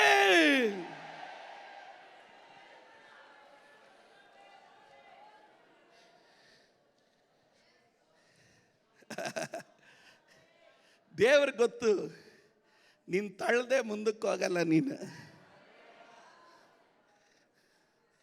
ಕೆಲವೊಂದು ಸರಿ ಕಂಫರ್ಟ್ ಆಗಿದ್ದು ಬಿಡ್ತೀಯ, ಕೆಲವೊಂದು ಸರಿ ಸಾಕು ಎಲ್ಲ ಸಾಧಿಸ್ಬಿಟ್ಟಿದ್ದೀನಿ ಅಂತ ನಿಂತ್ಕೊಂತೀಯ. ಆಗ ದೇವರು ನಿನ್ನ ಹ್ಯಾಂಡ್ ಬ್ರೇಕನ್ನು ದೇವ್ರು ರಿಲೀಸ್ ಮಾಡ್ತಾನೆ. ದೊಡ್ಡದು ಸಾಧಿಸಿದ್ದೀನಿ ದೇವ್ರೆ, ದೊಡ್ಡದು ಮಾಡಿದ್ದೀನಿ ದೇವ್ರೆ, ಭಾಳ ಪ್ರಾರ್ಥನೆ ಮಾಡಿದ್ದೀನಿ ದೇವ್ರೆ, ದೊಡ್ಡ ಸೇವೆ ಮಾಡಿದ್ದೀನಿ ದೇವ್ರೆ. ಹ್ಯಾಂಡ್ ಬ್ರೇಕ್ ಹಾಕಿ ನಾವು ಹಿಡಿದಿಟ್ಟಾಗ ದೇವ್ರು ಹೇಳ್ತಾನೆ, ನಿನಗೆ ಒಂದು ಪುಷ್ ಕೊಡ್ತೀನಿ, ಕಾರಣ ನಿನ್ನನ್ನು ಏನಕ್ಕಾಗಿ ಕಂಡಿದ್ದೇನೋ ಅದು ನಿನ್ನ ತಲುಪಲಿಲ್ಲ. ಅರ್ಧಕ್ಕೆ ನಿಂತು ಹೋಗಬೇಡ. ಆದ್ರಿಂದ ಕೆಲ ಹಿಂಸೆಗಳು ದೇವರು ನಿನ್ನ ಜೀವನದಲ್ಲಿ ಆದ್ಬಿಡ್ತಾನೆ. ಏನಕ್ಕಾಗಿ ಗೊತ್ತಾ? ಹಳೆಯದನ್ನು ನೆನೆಸಿ ಭಾರ ಪಡೋಕೆ ಹೋಗಬೇಡ. ಹೊಸ ಬಾಗಿಲು ನಾನು ನಿನಗಾಗಿ ತೆರೀಲಿಕ್ಕಾಗಿ ಹೋಗ್ತಾ ಇದ್ದೇನೆ. ಆದ್ರಿಂದಲೇ ದೇವರು ತಾನು ಹೇಳಿದನು, ಪರಿಶೋಧನೆಗಳಲ್ಲಿ ನೀವು ಹಾದು ಹೋಗೋಕ್ಕಿಂತ ಮುಂಚೆನೆ ಅದರ ಹೊರಗಡೆ ಬರೋ ಮಾರ್ಗ ದೇವರು ತೆರೆದಿಡ್ತಾನೆ. ಅದರ ಅರ್ಥ ಪರಿಶೋಧನೆ ಬಂದಾದ್ಮೇಲೆ ಅಲ್ಲ ದೇವರು ನಿನಗೆ ಬಾಗಿಲು ತೆಗೆಯೋದು. ನೀನು ಹಿಂಸೆಗಳ ಒಳಗಡೆ ಹೋಗಕ್ಕಿಂತ ಮುಂಚೆನೆ ದೇವರು ಹೇಳದ, ನಿನ್ನನ್ನು ಹೊರಗಡೆ ಬರತಕ್ಕಂತ ಮಾರ್ಗ ನಾನು ನಿನಗಾಗಿ ಸಿದ್ಧ ಮಾಡಿಟ್ಟಿದ್ದೇನೆ. ಈ ಹಿಂಸೆಯಿಂದ ಹೇಗೆ ಹೊರಗಡೆ ಬರ್ತೀಯ ಅಂತ ಚಿಂತೆ ಮಾಡಬೇಡ. ಆ ಹಿಂಸೆಗಳ ಮಧ್ಯದಲ್ಲಿ ದೇವರು ನಿನ್ನನ್ನು ಎಲ್ಲಿ ತಳ್ತಾನೋ, ಸ್ತೋತ್ರದೊಟ್ಟಿಗೆ ಹೋಗ್ರಿ, ಸ್ತೋತ್ರದೊಟ್ಟಿಗೆ ಹೋಗ್ರಿ, ಸ್ತೋತ್ರದೊಟ್ಟಿಗೆ ಹೋಗ್ರಿ. ಕರೆದಾತನು ನಂಬಿಗಸ್ತನು. ಆತನು ನಿನ್ನನ್ನು ಎಲ್ಲೂ ತಲೆ ತಗೋದಿಕ್ಕೆ ನನ್ನ ದೇವರ ಅನುಮತಿ ಕೊಡೋದಿಲ್ಲ. ಯೇಸು ಸ್ವಾಮಿ ತಾನು ಒಂದು ಕಾರ್ಯವನ್ನು ಆತನು ಹೇಳಿದನು. ಕರೆಯಲ್ಪಟ್ಟಂತ ಪ್ರತಿಯೊಂದು ವಿಶ್ವಾಸಿಗಳು ಫಲ ಕೊಡೋರಾಗಿರ್ಬೇಕು. ಕರೆಯಲ್ಪಡುವಂಥ ಪ್ರತಿಯೊಂದು ವಿಶ್ವಾಸಿಗಳು ಅವರು ಫಲ ಕೊಡೋರಾಗಿರಬೇಕು. ಮತ್ತಾಯನು ಬರೆದಂಥ ಸುವಾರ್ತೆಯಲ್ಲಿ ನಾವು ಗಮನಿಸಿದಾಗ ಯೇಸು ಸ್ವಾಮಿ ಒಂದು ಸಾಮ್ಯವನ್ನು ಹೇಳುವುದರ ಮುಖಾಂತರವಾಗಿ ತನ್ನ ಜನರನ್ನು ಆತನು ಪ್ರಬೋಧಿಸಿ ಆತನು ಮಾತನಾಡುವ ಭಾಗವನ್ನು ನಾವು ದೇವರ ವಾಕ್ಯದಲ್ಲಿ ನಾವು ಗಮನಿಸಲಿಕ್ಕೆ ಸಾಧ್ಯ. ಮತ್ತಾಯನು ಬರೆದ ಸುವಾರ್ತೆ 7ನೇ ಅಧ್ಯಾಯದ 16ನೇ ವಚನದಿಂದ ನಾವು ಗಮನಿಸಿದಾಗ ಬೈಬಲಲ್ಲಿ ನಾವು ಓದುತ್ತೇವೆ. ಹೀಗೋ 16ನೇ ವಾಕ್ಯ ಹೇಳ್ತದೆ, ಅವರ ಫಲಗಳಿಂದಲೇ ಅವರನ್ನು ತಿಳಿದುಕೊಳ್ಳುವಿರಿ. ಮುಳ್ಳಿನ ಗಿಡಗಳಲ್ಲಿ ದ್ರಾಕ್ಷಿಯ ಹಣ್ಣುಗಳು, ಮುದ್ದು ಗಣಿಕೆ ಗಿಡಗಳಲ್ಲಿ ಅಂಜೂರುವುದು ಕುಯ್ಯುವುದುಂಟೆ. ಹಾಗೆ ಒಳ್ಳೆ ಮರಗಳೆಲ್ಲ ಒಳ್ಳೆ ಫಲವನ್ನು ಕೊಡುವವು, ಉಳುಕು ಮರವು ಕೆಟ್ಟ ಫಲವನ್ನು ಕೊಡುವುದು. ಒಳ್ಳೆಯ ಮರವು ಕೆಟ್ಟ ಫಲವನ್ನು ಕೊಡಲಾರದು, ಉಳುಕು ಮರವು ಒಳ್ಳೆಯ ಫಲವನ್ನು ಕೊಡಲಾರದು. ಒಳ್ಳೆಯ ಫಲವನ್ನು ಕೊಡದ ಎಲ್ಲ ಮರಗಳನ್ನು ಕಡಿದು ಬೆಂಕಿಯಲ್ಲಿ ಹಾಕುತ್ತಾರೆ. ಹೀಗಿರಲಾಗಿ ಅದರ ಫಲಗಳಿಂದಲೇ ಅದನ್ನು ತಿಳಿದುಕೊಳ್ಳುವಿರಿ ಎಂದು ಯೇಸು ಸ್ವಾಮಿ ತಾನು ಹೇಳ್ತಾ ಇದ್ದಾನೆ. ಹಾಗಾದರೆ ಹಿಂಸೆಗೂ ಅಲ್ಲಿ ಹಾದು ಹೋಗುವಂಥ ಪ್ರತಿಯೊಂದು ವಿಶ್ವಾಸಿಗಳು ಆ ಹಿಂಸೆಗಳ ಮಧ್ಯದಲ್ಲಿ ಅವರು ಎಂಥ ಫಲ ಕೊಡ್ತಾರೋ ಅದೇ ಅವರ ಭವಿಷ್ಯವನ್ನು ತೀರ್ಮಾನಿಸುತ್ತೆ. ನೀವು ಯಾರು ಸ್ತೋತ್ರ ಹೇಳಿಲ್ಲ, ನೀವು ಯಾರು ಸ್ತೋತ್ರ ಹೇಳಿಲ್ಲ. ದೇವರು ಒಂದು ವಿಶ್ವಾಸಿಯ ಜೀವಿತವನ್ನು ಯಾವುದಕ್ಕೆ ಹೋಲಿಸ್ತಾ ಇದ್ದಾನೆ ಅಂದರೆ, ದೇವರ ಒಂದು ವಿಶ್ವಾಸಿಯನ್ನ ಒಂದು ಮರಕ್ಕೆ ದೇವರು ಹೋಲಿಸ್ತಾ ಇದ್ದಾನೆ. ಬೈಬಲಲ್ಲಿ ನಾವು ನೋಡ್ತೇವೆ, ಒಳ್ಳೆಯ ಮರ ಒಳ್ಳೆಯ ಫಲವನ್ನು ಕೊಡುತ್ತೆ, ಉಳುಕು ಮರ ಉಳುಕು ಫಲವನ್ನು, ಅದು ಕೆಟ್ಟ ಫಲಗಳನ್ನು ಕೊಡುವಂಥದ್ದಾಗಿರ್ತದೆ. ಹಾಗಾದರೆ ಮರ ಹೇಗಿದೆಯೋ ಅದರ ಫಲ ಅದೇ ರೀತಿ ಇರುತ್ತೆ. ಒಂದು ವಿಶ್ವಾಸಿ ದೇವರಲ್ಲಿ ಯಾವ ರೀತಿ ಇದ್ದಾನೋ ಅದರ ಫಲ ಅದೇ ರೀತಿಯಲ್ಲಿ ಇರುವಂಥದ್ದಾಗಿರುತ್ತೆ. ಅಂಜು ನಿತಿನ್ ಬರ್ರಿ, ನಿಮಗೆ ಒಂದು ಡೆಮಾನ್ಸ್ಟ್ರೇಷನ್ ತೋರಿಸಿದ್ರೆ ಅರ್ಥ ಆಗುತ್ತೆ ಅನಿಸುತ್ತೆ. ಯಾಕೆ ನನ್ನ ಸಂಗಡ ಈಗ ಬರ್ತಾ ಇರಬೇಕು. ನಾನು ನಿಮಗೊಂದು ಚಿಕ್ಕ ಉದಾಹರಣೆಯನ್ನು ನಾನು ತೋರಿಸ್ತೇನೆ. ಇವರಿಬ್ಬರು 2 ಬೀಜಗಳು. ನಾನು ತೋಟಗಾರ. ನಾನು ಈ ಬೀಜವನ್ನು ಕೈಯಲ್ಲಿ ಹಿಡ್ಕೊಂಡಾಗ ನನ್ನ ಉದ್ದೇಶ ಏನು ಗೊತ್ತಾ? ಈ 2 ಬೀಜಗಳು 100ರಷ್ಟು ಫಲ ಕೊಡಬೇಕು. 100ರಷ್ಟು ಫಲ ಕೊಡಬೇಕೆನ್ನುವಂಥ ಉದ್ದೇಶದೊಟ್ಟಿಗೆ ನಾನು ರೈತನಾಗಿರುವ ನಾನು ಏನು ಮಾಡ್ತೇನೆ, ಈ ಬೀಜಗಳನ್ನು ತೆಗೆದುಕೊಂಡು ಹೋಗಿ ಒಂದು ಒಳ್ಳೆ ನೆಲದಲ್ಲಿ ನಾನು ಬಿತ್ತುವುದಕ್ಕಾಗಿ ನಾನು ಪ್ರಾರಂಭಿಸ್ತೇನೆ. ನನ್ನ ಉದ್ದೇಶ ಇವುಗಳನ್ನು ಚೆನ್ನಾಗಿ ಪರಾಮರಿಸಬೇಕು, ಇವುಗಳನ್ನು ಚೆನ್ನಾಗಿ ನಡ್ಕೊಳ್ಬೇಕು, ಇದು ಒಳ್ಳೆ ಫಲ ಕೊಡುವಂಥ ಮರಗಳಾಗಿ ಮಾರ್ಪಡಬೇಕು. ಆದ್ದರಿಂದ ನಾನು ಏನು ಮಾಡ್ತೇನೆ, ಈಗ ಒಂದನೇ ಬೀಜವನ್ನು ತೆಗೆದುಕೊಂಡು ಬಂದು ನಾನು ಹೊಲದಲ್ಲಿ ನಾನು ನಡುತ್ತೇನೆ. ಕುತ್ಕೋ ಆರಾಮಾಗಿ ಕುತ್ಕೋ. ಓಕೆ, ಬೀಜಗಳನ್ನು ನಡುತ್ತೇನೆ. ಇನ್ನೊಂದು ಬೀಜವನ್ನು ತೆಗೆದುಕೊಂಡು ಅದೇ ರೀತಿಯಲ್ಲಿ ನಾನು ಏನು ಮಾಡ್ತೇನೆ, ಅದನ್ನು ಸಹ ಹೊಲದಲ್ಲಿ ನಾನು ನಡುತ್ತೇನೆ. ಹೊಲದಲ್ಲಿ ನಾನು ಇದನ್ನು ನೆಟ್ಟಾಗ, ಈ ಬೀಜಗಳನ್ನು ಭೂಮಿಯ ಒಳಗಡೆ ನೆಟ್ಟಾಗ ಈ ಬೀಜಗಳು ಯಾರಿಗೂ ಕಾಣಲ್ಲ. ಆದರೆ ಮರೆಯಬಾರದು, ನೆಡಲ್ಪಟ್ಟಂತ ರೈತನ ಕೈಯಲ್ಲಿರುವಂಥ 2 ಬೀಜಗಳು ಯಾವಾಗಲೂ ರೈತನ ಕೈ ಇವರ ಮೇಲೆ ಚಲಿಸುತ್ತಾನೆ ಇರುತ್ತೆ. ದೇವ್ರ ಮಕ್ಕಳ ಗಮನಿಸಿ, ಆರಂಭ ಕಾಲದಲ್ಲಿ ಬೀಜಗಳು ಬಿಟ್ಟಲ್ಪಟ್ಟಾಗ ರೈತ ಏನ್ ಮಾಡಲ್ಲ, ಆತನು ದೊಡ್ಡ ನೀರ್ ಪೈಪ್ ತಗೊಂಡು ನೀರನ್ನ ಇದ್ರ ಮೇಲೆ ಫೋರ್ಸ್ ಆಗಿ ಬಿಡಲ್ಲ. ಯಾರು ಸ್ತೋತ್ರ ಹೇಳದೆ ಇದೆ ಕರೆಕ್ಟಾ? ನಾನು ಬೀಜ ಬಿತ್ತಿದಾಗ ಫೋರ್ಸ್ ಆದ ಪೈಪನ್ನು ತೆಗೆದುಕೊಂಡು ನೀರನ್ನು ಬಿಡೋದಿಲ್ಲ. ಬಿದ್ದರೆ ಏನು ಮಾಡುತ್ತೆ? ಬೀಜ ಇರಲ್ಲ, ಬೀಜ ಕಿತ್ಕೊಂಡು ಬರುತ್ತೆ. ಆದ್ರಿಂದ ಈ ಆರಂಭದ ಬೀಜಕ್ಕೆ ಏನು ಮಾಡ್ತೀನಿ ನಾನು ರೈತ? ನಿಧಾನವಾಗಿ ಕೈಗಳಿಂದ ನೀರನ್ನು ಒಯ್ತೇನೆ. ಯಾಕೆ ಅಂದರೆ ನಾನು ಸುರಿಯುವಂಥ ಒಂದೊಂದು ನೀರು ಈ ಬೀಜಕ್ಕೆ ಹಿಡಿಬೇಕು. ರಕ್ಷಣೆ ಹೊಂದಲ್ಪಟ್ಟಂಥ ಪ್ರತಿಯೊಂದು ದೇವರ ಮಕ್ಕಳು, ರಕ್ಷಣೆ ಹೊಂದಿದ ತಕ್ಷಣ ನಿನಗೆ ಪ್ರತಿಕೂಲ ಬರಲ್ಲ. ದೇವರು ನಿನ್ನನ್ನು ಕರೆದಾಗ ದೇವರು ಏನ್ ಮಾಡ್ತಾನೆ ಗೊತ್ತಾ? ವಾಕ್ಯ ಎಂಬ ಜಲ ಸ್ನಾನದಿಂದ, ದೀಕ್ಷಾ ಸ್ನಾನ ಎಂಬ ನೀರಿನಿಂದ, ಪವಿತ್ರಾತ್ಮನೆಂಬ ನೀರಿನಿಂದ, ವಾಕ್ಯ ಎಂಬ ನೀರಿನಿಂದ ನಿನಗೆ ಪವಿತ್ರಾತ್ಮನೆ ಎಷ್ಟು ಕೊಡ್ತಾನೆ? ಸ್ವಲ್ಪನೇ ಸುರಿತಾ ಇರ್ತಾನೆ. ಒಂದು ಪಕ್ಷ ಈ ಬೀಜ ಹೇಳ್ಬೋದು, ಅವ್ರಿಗೆಲ್ಲ ಫೋರ್ಸ್ ಆಗಿ ಹೊಡಿತೀಯಲ್ಲ, ನನಗೆ ಯಾಕೆ ಫೋರ್ಸ್ ಆಗಿ ಹೊಡಿಯಲ್ಲ? ದೇವ್ರಿಗೆ ಗೊತ್ತು ನೀನು ಫೋರ್ಸ್ ಆಗಿ ಹೊಡೆದ್ರೆ ಇರಲ್ಲ ಅಂತ. ನೀವು ಯಾರು ಸ್ತೋತ್ರ ಹೇಳಿಲ್ಲ. ಅವ್ರಿಗೆಲ್ಲ ಯಾಕೆ ಜಾಸ್ತಿ? ಅವ್ರಿಗೆಲ್ಲ ಯಾಕೆ? ಅಯ್ಯ, ಬೆಳೆದು ನಿಂತ ಮರಕ್ಕೆ ಎಷ್ಟೇ ಫೋರ್ಸ್ ಆಗಿ ಬಂದ್ರು ಅದು ಕದಲಲ್ಲ. ಬೆಳೆಯದಿರೋಂಥ ಮರಕ್ಕೆ ಫೋರ್ಸ್ ಆಗಿ ಹೊಡೆಯಕ್ಕಾಗಲ್ಲ. ಬೆಳೆಯದಿರೋ ಮರಕ್ಕೆ ಕೆಲವೊಂದು ಸಾರಿ ನಿಧಾನವಾಗಿ ಸುರಿಸಬೇಕು. ನೀನ್ ಚಿಂತೆ ಮಾಡ್ತೀಯ ನಿಧಾನವಾಗಿ ಸುರಿಸ್ತಾ ಇದ್ದಾರಂತ. ಅಯ್ಯ, ನಿಧಾನ ಅಲ್ಲ, ನಿನ್ನ ಬೆಳವಣಿಗೆ ಗಟ್ಟಿ ಮಾಡೋದಕ್ಕಾಗಿ ಕರ್ತನ ಏನ್ ಮಾಡ್ತಾನೆ? ಕೆಲವೊಂದು ಸಂಗತಿಗಳನ್ನ ನಿಧಾನವಾಗಿ ದೇವ್ರು ಮಾಡ್ತಾನೆ. ನಾನು 3 ತಿಂಗಳಾಯ್ತು ಚರ್ಚ್ಗೆ ಬಂದು ಏನು ನಡೆದಿಲ್ಲ. ನೀವು ಯಾರು ಸೋತ್ರಿ? ನಾನು 1 ವರ್ಷ ಆಯ್ತು ಚರ್ಚಕ್ಕೆ ಬಂದು ಏನು ನಡೆದಿಲ್ಲ. ದೇವ್ರು ಹೇಳ್ತಾನೆ, ಅಪ್ಪ ನೀನ್ ಇನ್ನ ಬೀಜ ಫೋರ್ಸ್ ಆಗಿ ಹೊಡೆದ್ರೆ ನೀನು ಇರಲ್ಲ ರಾಜ. ನಿನಗೆ ನಿಧಾನವಾಗಿ ಉಯ್ತಾ ಇರಬೇಕು. ಸ್ವಲ್ಪ ವಾಕ್ಯ, ಸ್ವಲ್ಪ ಆತ್ಮ, ಸ್ವಲ್ಪ ಪರಿಶುದ್ಧತೆ ನಿನಗೆ ಸ್ವಲ್ಪ ಸುರಿಸ್ತಾ ಇರ್ತೀನಿ. ಯಾಕೆ ಗೊತ್ತಾ? ನೀನು ನಿಧಾನವಾಗಿ ಬೇರೂರಿ ನೀನು ಕರ್ತನಲ್ಲಿ ನೆಲೆಗೊಳ್ಳೋದಕ್ಕೋಸ್ಕರವಾಗಿ ನಾನು ನಿಧಾನವಾಗಿ ನಿನ್ನಲ್ಲಿ ಸುರಿಸುತ್ತಾ ಇರ್ತೇನೆ. ನಿಧಾನವಾಗಿ ಯಜಮಾನ ಏನ್ ಮಾಡ್ತಾನೆ? ಗಮನ ಇಟ್ಟು ಪೋಷಿಸಿದಾಗ ಆಗ ಈ ಬೀಜದಲ್ಲಿ ಒಂದು ಮೊಳಕೆ ಒಡೆದು ಬರುತ್ತೆ. ಯಜಮಾನ ಏನು ಮಾಡ್ತಾನೆ? ಮೊಳಕೆ ಬಂದಿದ ತಕ್ಷಣ ಪಾಪ ಅಂತ ಫೋರ್ಸ್ ತಗೊಂಡು ನೀರು ಹೊಡೆಯಲ್ಲ. ಅದನ್ನೇನು ಮಾಡ್ತಾನೆ? ಗೊಬ್ಬರ ಹಾಕ್ತಾನೆ. ಅದಕ್ಕೆ ಬೇಕಾದ ವಸತಿ ಮಾಡ್ತಾನೆ. ಯಾಕೆ ಅಂತಂದರೆ ಅದು ಬೆಳೆದು ನಿಲ್ಲಬೇಕು. ಬೆಳೆದು ನಿಂತು ಅದು ಫಲವತ್ತಾಗಿ ಮಾರ್ಪಡಬೇಕು. ಅನೇಕರಿಗೆ ಚಿಂತೆ, ನಾನು ಒಂದೇ ಸಾರಿ ಬೆಳೆದು ಬಿಡಬೇಕು ಅಂತ. ಅಯ್ಯ,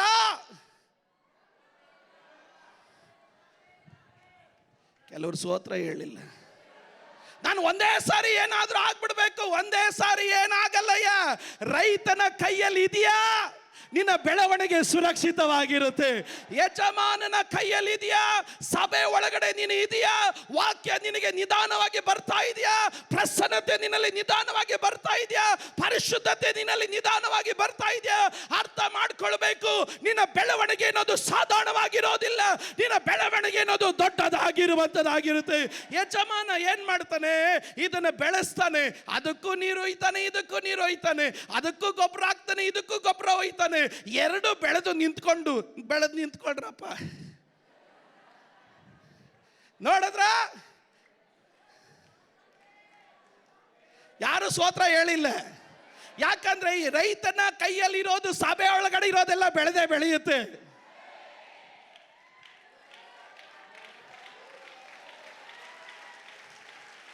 ನೀವು ಸ್ತೋತ್ರ ಹೇಳದೆ ಇದ್ದಾಗ ಕೆಲವರು ಕೈ ತಟ್ಟಲಿಲ್ಲ. ಯಾಕಂದ್ರೆ ಸಭೆ ಒಳಗಡೆ ನೀವಿಲ್ಲ. ನೀವು ಸಭೆ ಒಳಗಡೆ ಇದ್ರೂ ನಿನ್ನ ಮನಸ್ಸೆಲ್ಲೆಲ್ಲೋ ಇದೆ. ಅಯ್ಯ, ರೈತನ ಕೈಯಲ್ಲಿ ನಿನಗೆ ವಾಕ್ಯ ಸಿಗ್ತಾ ಇದೆಯಾ? ರೈತನ ಕೈಯಿಂದ ನಿನಗೆ ಪವಿತ್ರಾತ್ಮನ ದಾನ ಸಿಗ್ತಾ ಇದೆಯಾ? ರೈತನ ಕೈಯಿಂದ ನಿನಗೆ ಸಂರಕ್ಷಣೆ ಸಿಗ್ತಾ ಇದೆಯಾ? ರೈತನ ಕೈಯಿಂದ ನಿನಗೆ ಬೇಕಾದ ವಾಕ್ಯ ಉಪದೇಶ ಸಿಗ್ತಾ ಇದೆಯಾ? ನಾನು ಹೇಳ್ತೇನೆ, ನೀನು ಬೆಳೀತೀಯ.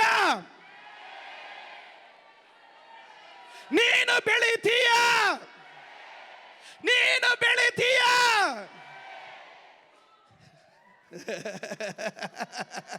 ಕೆಲವರು ಹೇಳ್ತಾರೆ ನಮ್ಮನ್ನು ಯಾರು ಬೆಳೆಸಲ್ಲ ಅಂತ. ನೀನು ಬೆಳೀತಾ ಇಲ್ಲ.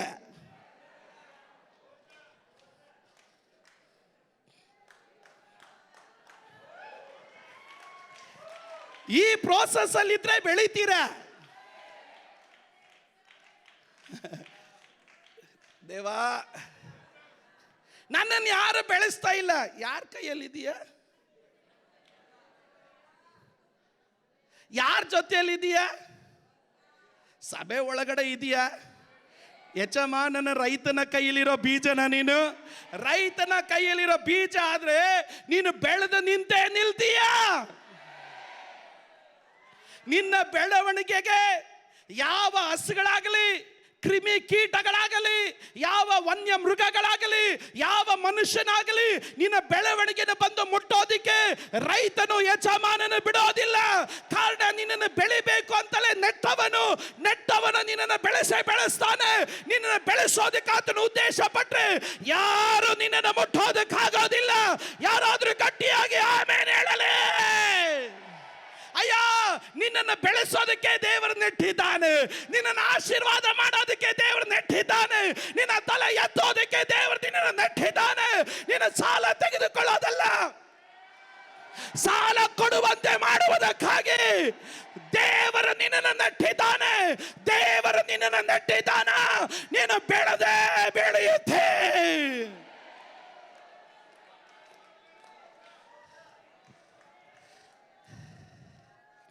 ನಮ್ಮ ಯಜಮಾನನ ವಿಶೇಷತೆ ಏನು ಗೊತ್ತಾ? ಆತ್ರ ಪಡಲ್ಲ. ಇವತ್ತು ಬೀಜ ಹಾಕ್ತೀನಿ, ನಾಳೆ ಫಲ ಕೊಟ್ಬಿಡ್ರೋ. ಯಾರು ಸ್ತೋತ್ರ ಹೇಳಿಲ್ಲ. ನಮ್ಮ ಯಜಮಾನನ ವಿಶೇಷತೆ ಏನು ಗೊತ್ತಾ? ಬಹಳ ತಾಳ್ಮೆ ಉಳ್ಳವರು. ನಮ್ಮ ಕರ್ತನ ವಿಶೇಷತೆ ಏನು ಗೊತ್ತಾ? ಬಹಳ ತಾಳ್ಮೆ ಉಳ್ಳವರಾಗಿರ್ತಾರೆ. ಕಾರಣ ಏನಂದ್ರೆ ಆತನು ಗೊತ್ತು ಯಾವ ಟೈಮಲ್ಲಿ ಇದು ಫಲ ಕೊಡುತ್ತೆ, ಯಾವ ಟೈಮಲ್ಲಿ ಇದು ಚಿಗುರುತ್ತೆ, ಯಾವ ಟೈಮಲ್ಲಿ ಇದು ಬೆಳೆಯುತ್ತೆ ಅನ್ನೋದು ಯಜಮಾನನಿಗೆ ಚೆನ್ನಾಗಿ ಗೊತ್ತು. ಯಜಮಾನನಿಗೆ ಗೊತ್ತಾದಾಗ ಯಜಮಾನ ಏನ್ ಮಾಡ್ತಾನೆ? ಫಲ ಕೊಡೋ ಟೈಮ್ವರೆಗೂ ಅವನು ಏನ್ ಮಾಡ್ತಾ ಇರ್ತಾನೆ? ಗೊಬ್ಬರ ಹಾಕ್ತಾ ಇರ್ತಾನೆ, ನೀರು ಉಯ್ತಾ ಇರ್ತಾನೆ, ಯಾವ್ದು ಮುಟ್ದಂಗೆ ಕಾಯ್ತಾ ಇರ್ತಾನೆ. ಗೊಬ್ಬರ ಹಾಕ್ತಾ ಇರ್ತಾನೆ, ನೀರು ಉಯ್ತಾ ಇರ್ತಾನೆ, ಯಾರು ಮುಟ್ದಂಗೆ ಕಾಯ್ತಾ ಇರ್ತಾನೆ. ನೀನು ಬೆಳೆಯೋವರೆಗೂ ದೇವರು ವಾಕ್ಯ ಕೊಡ್ತಾ ಇರ್ತಾನೆ, ವಾಗ್ದಾನ ಕೊಡ್ತಾ ಇರ್ತಾನೆ. ಯಾವ ಬಾಧೆ ನಿನಗೆ ಬರ್ದಿರಂಗೆ ಕಾಯ್ತಾ ಇರ್ತಾನೆ.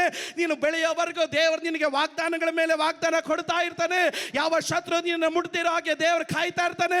ಪ್ರತಿದಿನ ಒಳ್ಳೆ ಕುರುಬನಾಗಿ ದೇವರು ನಿನ್ನ ನಡೆಸ್ತಾ ಇರ್ತಾನೆ. ಕಾರಣ ಏನಂದ್ರೆ ದೇವರು ಗೊತ್ತು ಯಾವ ಟೈಮಲ್ಲಿ ನಿನಗೆ ಫಲ ಕೊಡಬೇಕು ಎಂಬುದಾಗಿ.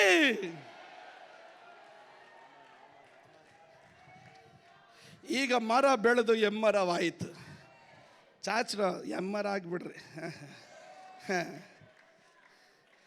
ಗೊಬ್ಬರ ತಗೊಂಡೆ, ನೀರು ತಗೊಂಡೆ, ಫಲ ನೀವು ದೊಡ್ಡ ಸಂರಕ್ಷಣೆನೂ ಹೊಂದ್ಕೊಂಡ್ರಿ, ಬೆಳೆದ್ರಿ. ಬೆಳೆದೆ. ಈಗ ಯಜಮಾನ ನೋಡ್ತಾನೆ, ಎಲ್ಲ ಹೀರ್ಕೊಂಡು ಏನು ಕೊಡ್ತಾರೆ ಇವರು?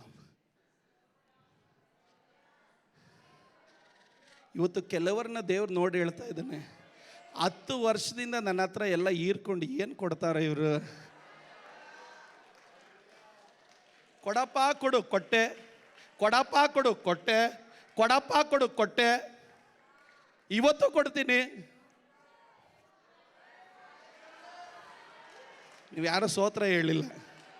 ಕಾರ್ ಕೊಡಪ್ಪ ಫಲ ಕೊಡ್ತೀನಿ ಕೊಟ್ಟೆ, ಮನೆ ಕೊಡಪ್ಪ ಫಲ ಕೊಡ್ತೀನಿ ಕೊಟ್ಟೆ, ಕೆಲಸ ಕೊಡಪ್ಪ ಫಲ ಕೊಡ್ತೀನಿ ಕೊಟ್ಟೆ, ಸಾಲ ತೀರ್ಸಪ್ಪ ಫಲ ಕೊಡ್ತೀನಿ ಕೊಟ್ಟೆ, ಮಕ್ಕಳು ಮದುವೆ ಮಾಡಪ್ಪ ಫಲ ಕೊಡ್ತೀನಿ ಕೊಟ್ಟೆ, ಮಕ್ಕಳಿಲ್ಲಪ್ಪ ಮಕ್ಕಳು ಕೊಡಪ್ಪ ಫಲ ಕೊಟ್ಟೆ.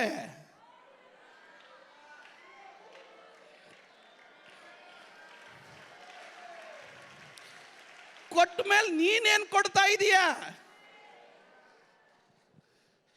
ಬಿಡಿಪ ಅಷ್ಟೇ, ಸ್ತೋತ್ರ ಕೊಡೋದೇ ಕಷ್ಟ, ಇನ್ನು ಮಿಕ್ಕಿದೆಲ್ಲಿ ಕೊಡೋದು ಅಂತ. ನೀವು ಯಾರು ಸ್ತೋತ್ರ ಹೇಳಲಿಲ್ಲ. ಈಗ ಹೀರ್ಕೊಂಡ್ರು. ಈಗ ದೇವ್ರು ನೋಡ್ತಾನೆ, 2 ಮರ, ಎರಡಕ್ಕೂ ಏನಾದರೂ ಪಕ್ಷಪಾತ ಮಾಡದ್ನ? ಒಬ್ರಿಗೊಂದು ಇನ್ನೊಬ್ರಿಗಂತ ಮಾಡದ್ನ? ಮುಂದೆ ಕೂತವ್ರಿಗೊಂದು ಹಿಂದೆ ಕೂತವ್ರಿಗಂತ ಮಾಡದ್ನ? ಎಲ್ಲರಿಗೊಂದೇ ತಾನೆ? ನೀವೇ ಹೇಳಿದ್ದು. ಆಮೇಲೆ ಹೇಳ್ಬಾರ್ದು ಅವ್ರಿಗೊಂದು ಇವ್ರಿಗೊಂದು ದೇವ್ರು ಮಾಡದಂತ ಹೇಳ್ಬಾರ್ದು. ಕರೆಕ್ಟಾ? ಇವನಿಗೂ ಸೇಮು ಅವ್ರಿಗೂ ಸೇಮ್. ಏನಾದರೂ ದೇವ್ರ ಪಕ್ಷಪಾತ ಮಾಡದ್ನ? ಇನ್ನೊಂದ್ಸರಿ ಗಟ್ಟಿಯಾಗಿ ಹೇಳ್ಬಿಡ್ರಿ. ಒಬ್ರಿಗೊಂದು ಇನ್ನೊಬ್ರಿಗೊಂದು ದೇವ್ರು ಮಾಡಲ್ಲಲ್ಲ. ಪಕ್ಷಪಾತ ದೇವ್ರು ಮಾಡಲ್ಲಲ್ಲ. ನಿಮಗೇನು ಮಾಡ್ತಾರೋ ಅದನ್ನೇ ಮತ್ತೊಬ್ರಿಗೆ ಮಾಡೋದಲ್ಲ. ನಿಮಗೆ ಮಾಡದಿರೋ ಕಾರ್ಯ ದೇವ್ರು ಮತ್ತೊಬ್ರಿಗೆ ಮಾಡಲ್ವಲ್ಲ. ಹೌದು, ಎರಡಕ್ಕೂ ದೇವರು ಎಲ್ಲ ಒಂದೇ ಕಾರ್ಯ ಕೊಟ್ಟ. ಆದರೆ ಈಗ ಪ್ರಾಬ್ಲಮ್, ಫಲ ಕೊಡೋ ಟೈಮ್ ಬಂದಾಗ ಯಜಮಾನ ನೋಡ್ತಾನೆ. ಯಜಮಾನ ನೋಡಿದಾಗ ಇದರಲ್ಲಿ ಬಲೇ ಎಲೆಗಳೇ, ಹೀರ್ಕೊಂಡು ಎಲ್ಲ ಹಸಿರಾಗಿದೆ. ಯಜಮಾನ ನೋಡ್ತಾ ಇದ್ದಾನೆ. ಅದು ನೋಡಿದಾಗ ಅದು ಹಸಿರಿಗಿಂತ ಹೆಚ್ಚು ಫಲ ಇದೆ. ಈಗ ಯಜಮಾನ್ ನೋಡ್ತಾ ಇದ್ದಾನೆ, ನಾನು ಏನು ಮಾಡಬೇಕು? ಇವತ್ತು ಅನೇಕ ವಿಶ್ವಾಸಿಗಳದೇನೆ, ಕೆಲವ್ರಿಗೆ ಫಲಕ್ಕಿಂತ ಎಲೆನೇ ಜಾಸ್ತಿ.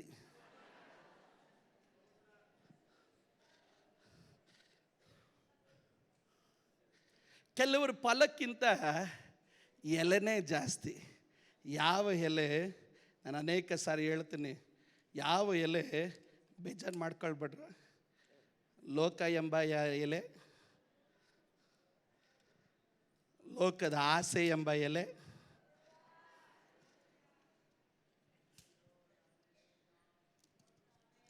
ಶರೀರದಾಸೆ ಎಂಬ ಎಲೆ, ಕಣ್ಣಿನ ಆಸೆ ಎಂಬ ಎಲೆ, ಬದುಕು ಬಾಳಿನ ಡಂಬ ಎನ್ನೋ ಎಲೆ, ಕಳ್ತನ ಎನ್ನೋ ಎಲೆ, ಕೊಲೆ ಎಂಬ ಎಲೆ, ಆಧಾರ ಎಂಬ ಎಲೆ, ದ್ರವ್ಯಾಶ ಎಂಬ ಎಲೆ, ಕೆಡುಕುತನ ಎಂಬ ಎಲೆ, ನೀವು ಒಬ್ಬರು ಸ್ತೋತ್ರ ಹೇಳದೇ ಇದ್ದಾಗ ಮೋಸ ಎಂಬ ಎಲೆ, ಬಂಡುತನ ಎಂಬ ಎಲೆ, ಹೊಟ್ಟೆ ಕಿಚ್ಚು ಎಂಬ ಎಲೆ, ದ್ವೇಷ ಬೈಗುಳ ಎಂಬ ಎಲೆ, ಸೊಕ್ಕು ಅಹಂಕಾರ ಎಂಬ ಎಲೆ, ಬುದ್ಧಿಗೇಡುತನ ಎಂಬ ಎಲೆ, ಕೆಟ್ಟ ಆಲೋಚನೆಗಳೆಂಬ ಎಲೆ. ಇಷ್ಟೇ ಸಾಕು, ಇನ್ನು ಜಾಸ್ತಿ ಹೇಳಕ್ಕೆ ಹೋದರೆ ಎಲೆ ಬೀಳೋದು ಮಾತ್ರ ಅಲ್ಲ, ಹೋಗೋ ಜಾಗದಲ್ಲೆಲ್ಲ ಅದೇನೆ, ಇವ್ರು ಕಾಲಿಡೋ ಜಾಗದಲ್ಲೆಲ್ಲ. ಕಾರಣ ಏನಂದರೆ ಬೇರೆ ಎಲೆನೇ, ಲೋಕ ಎಂಬ ಎಲೆ, ಕೋಪ ಎಂಬ ಎಲೆ, ಶರೀರದಾಸೆ ಎಂಬ ಎಲೆ. ನೀವು ಸ್ತೋತ್ರ ಹೇಳ್ದಾಗ ನೀವು ಯಾರೋ ಎಲೆ ಕ್ಯಾಟಗರಿನ. ಬೈಗುಳ ಎಂಬ ಎಲೆ, ಕಳ್ತನ ಎಂಬ ಎಲೆ, ವ್ಯಭಿಚಾರ ಎಂಬ ಎಲೆ, ಕೋಪ ಎಂಬ ಎಲೆ, ಕ್ರೋಧ ಎಂಬ ಎಲೆ, ಕಳ್ತನ ಎಂಬ ಎಲೆ, ಮೋಸ ಎಂಬ ಎಲೆ, ಲೋಕದ ಆಸೆ ಎಂಬ ಎಲೆ, ಕಣ್ಣಿನ ಆಸೆ ಎಂಬ ಎಲೆ. ಅಯ್ಯ ಏನು ಹೇಳ್ಕೊಂಡೆ ನೀನು? ವಾಕ್ಯ ಹೇಳ್ಕೊಂಡೆ ತಾನೆ. ಅಯ್ಯ ಏನು ಹೇಳ್ಕೊಂಡೆ ನೀನು? ಆರಾಧನೆ ಹೇಳ್ಕೊಂಡೆ ತಾನೆ. ಅಯ್ಯ ಏನು ಹೇಳ್ಕೊಂಡೆ ನೀನು? ಅಯ್ಯ ನೀನು ಪರಿಶುದ್ಧಾತ್ಮನ ಶಕ್ತಿ ಹೇಳ್ಕೊಂಡೆ ತಾನೆ. ಆದರೆ ಫಲ ಕೊಡೋ ಟೈಮ್ ಬಂದಾಗ ಯಜಮಾನ ನೋಡ್ತಾ ಇದ್ದಾನೆ, ನಿನ್ನಲ್ಲಿ ಏನಿದೆ? ನಿನ್ನಲ್ಲಿ ಎಲೆಗಳು ಮಾತ್ರ. ಅದರ ಅರ್ಥ ಏನಂದ್ರೆ ಯಜಮಾನನಿಗೆ ಉಪಯೋಗ ಆಗೋದು ಒಂದೂ ಇಲ್ಲ. ಲೋಕಕ್ಕೆ ಸ್ನೇಹಿತನಾಗೋದಕ್ಕೆ ನೀನು ಪ್ರಯತ್ನ ಮಾಡ್ತಾ ಇದೀಯಾ. ಹಸಿರು ಕಂಡಾಗ ಎಲ್ಲ ಬರ್ತಾರೆ. ಲೋಕನ ನಾನು ಇದ್ದೀನಿ, ಹಣದ ಆಸೆನ ನಾನು ಇದ್ದೀನಿ, ಕಣ್ಣಿನ ಆಸೆನ ನಾನು ಇದ್ದೀನಿ. ಬಾ ಪಾರ್ಟಿ ಮಾಡೋಣ ಹೋಗೋಣ, ಬಾ ಹೊಡೆಯೋಣ ಹೋಗೋಣ, ಬಾ ಮೋಸ ಮಾಡೋಣ ಹೋಗೋಣ. ಕಾರಣ ಏನಂತಂದ್ರೆ ನಿನ್ನಲ್ಲಿ ಕಾಣ್ತಾ ಇರೋದು ಬೇರೆ ಎಲೆ. ಯಾಕೆ ಎಲೆ? ನೀನು ಎಲ್ಲ ಹೀರ್ಕೊಂಡು ನೀನು ದೇವರಿಗೆ ಉಪಯೋಗಕ್ಕೆ ಬರೆದಿರೋದು ಮಾತ್ರ ಕೊಟ್ಟೆ. ಈಗ ದೇವರ ಯಜಮಾನನು ಈ ಮರದ ಹತ್ರ ಬರ್ತಾ ಇದ್ದಾನೆ. ಏ ಮರ, ನಿಂದೇನೋ ಕೇಸು? ಅವನ ಥರನ ನೀನು ಎಲೆ ಕೊಡ್ತೀಯನೋ? ನೀನು ಎಲೆ, ನಿನಗೂ ಗೊಬ್ಬರ ಕೊಟ್ಟೆ, ನಿನಗೂ ನನ್ನ ಆತ್ಮನನ್ನು ಕೊಟ್ಟೆ, ನಿನಗೂ ವಾಕ್ಯ ಕೊಟ್ಟೆ, ನಿನಗೂ ಪರಿಶುದ್ಧತೆ ಕೊಟ್ಟೆ, ನಿನ್ನನ್ನು ಒಂದು ಒಳ್ಳೆ ಕಾರ್ಯಕ್ಕಾಗಿ ನಾನು ನಿನ್ನನ್ನು ನೆಟ್ಟೆ. ಈಗ ನೀನೇನು ಬಿಡ್ತಾ ಇದೆಯೋ ಅಂತ ಕೇಳಿದಾಗ ಆ ಮರ ಹೇಳುತ್ತೆ, ನಾನು ಒಳ್ಳೆ ಫಲ ಕೊಡ್ತಾ ಇದ್ದೇನೆ. ಯಾವ ಫಲ? ಪ್ರೀತಿ ಎಂಬ ಫಲ ನನ್ನಲ್ಲಿ ಇದೆ. ಯಾವ ಫಲ? ಸಂತೋಷ ಎಂಬ ಫಲ ನನ್ನ ಒಳಗಡೆ ಇದೆ. ಯಾವ ಫಲ? ಸಮಾಧಾನ ಎಂಬ ಫಲ ನನ್ನ ಒಳಗಡೆ ಇದೆ. ಯಾವ ಫಲ? ನಂಬಿಕೆ ಎಂಬ ಫಲ ನನ್ನ ಒಳಗಡೆ ಇದೆ. ಯಾವ ಫಲ? ಸಾಧುತ್ವ ಎನ್ನುವ ಫಲ ನನ್ನ ಒಳಗಡೆ ಇದೆ. ಯಾವ ಫಲ? ಕ್ಷಮಾದಮೆ ಎನ್ನುವಂಥ ಫಲ ನನ್ನ ಒಳಗಡೆ ಇದೆ. ಯಾವ ಫಲ? ಸುವಾರ್ತೆ ಎಂಬ ಫಲ ನನ್ನ ಒಳಗಡೆ ಇದೆ. ಯಾವ ಫಲ? ಜೀವ ಎಂಬ ಫಲ ನನ್ನ ಒಳಗಡೆ ಇದೆ. ಯಾವ ಫಲ? ಕ್ಷಮಿಸುವಂಥ ಫಲ ನನ್ನ ಒಳಗಡೆ ಇದೆ. ಯಾವ ಫಲ? ಕ್ರಿಸ್ತನ ಸೇವೆಗಾಗಿ ಪ್ರಯಾಸ ಪಡೋ ಫಲ ಎನ್ನುವುದನ್ನು ಒಳಗಡೆ ಇದೆ. ಯಾವ ಫಲ? ಒಳ್ಳೆಯ ಮನಸ್ಸು ಎಂಬುವಂಥ ಫಲ ನನ್ನ ಒಳಗಡೆ ಇದೆ. ಯಾವ ಫಲ? ಬೆಳಕಿನ ಫಲ ನನ್ನ ಒಳಗಡೆ ಇದೆ. ಯಾವ ಫಲ? ದಯ ಎನ್ನೋ ಫಲ ನನ್ನ ಒಳಗಡೆ ಇದೆ. ಯಾವ ಫಲ? ಕ್ಷಮಿಸುವಂತ ಫಲ ನನ್ನ ಒಳಗಡೆ ಇದೆ. ಕಾರಣವೇನಂತಂದ್ರೆ ಅವನು ಹೀರ್ಕೊಂಡಂಗೆ ಇವನು ಹೀರ್ಕೊಂಡ. ಆದರೆ ಇವನು ಕೊಡೋ ಫಲ ಎಲ್ಲ ದೇವರಿಗೆ ಬೇಕಾಗಿರೋ ಫಲ.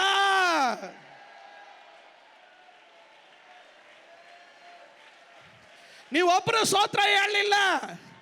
ಇವನು ಬಿಟ್ಟ ಫಲ ಎಲ್ಲ ಲೋಕಕ್ಕೆ ಬೇಕು, ಇವನು ಬಿಟ್ಟ ಫಲ ಎಲ್ಲ ಲೋಕಕ್ಕೆ ಉಪಯೋಗ. ಆದ್ರೆ ಈತ ಬಿಟ್ಟ ಫಲ ಲೋಕಕ್ಕಲ್ಲ, ಅದು ದೇವರಿಗೆ ಬೇಕಾಗಿರುವ ಫಲ.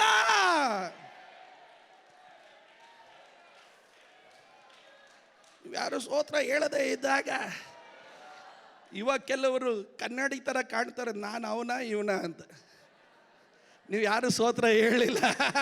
ಇವತ್ತು ನಾನು ಹೇಳ್ತೇನೆ, ನೀವು ಕೊಡೋ ಫಲ ಯಾರಿಗೆ ಬೇಕು? ನೀವು ಕೊಡೋ ಫಲ ಯಾರಿಗೆ ಬೇಕು? ಇವತ್ತು ನೀವು ಕೊಡ್ತಿರೋ ಫಲ ಲೋಕಕ್ಕೆ ಉಪಯೋಗ ಆಗ್ತಾ ಇದೆಯಾ, ದೇವರಿಗೆ ಉಪಯೋಗ ಆಗ್ತಾ ಇದೆಯಾ? ಚೆನ್ನಾಗಿ ಅರ್ಥ ಮಾಡ್ಕೊಳ್ಬೇಕು.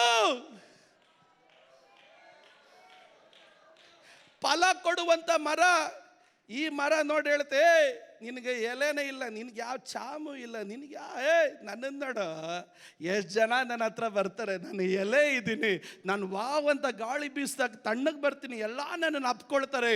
ಆದರೆ ನಿನ್ನನ್ನು ನೋಡು, ನೀನು ಫಲ ಕೊಡೋ ಮರ ನೀನು ಆಗಿರೋದ್ರಿಂದ ಜನ ಏನು ಮಾಡ್ತಾರೆ ಗೊತ್ತಾ? ಜನ ನಿನ್ನ ಹತ್ರ ಬಂದಾಗ ಅವ್ರು ಒಂದೇ ಒಂದು ಕೆಲಸ ಮಾಡ್ತಾರೆ, ಬಂದವರೆಲ್ಲ ಕಲ್ಲು ಹೊಡಿತಾ ಇರ್ತಾರೆ.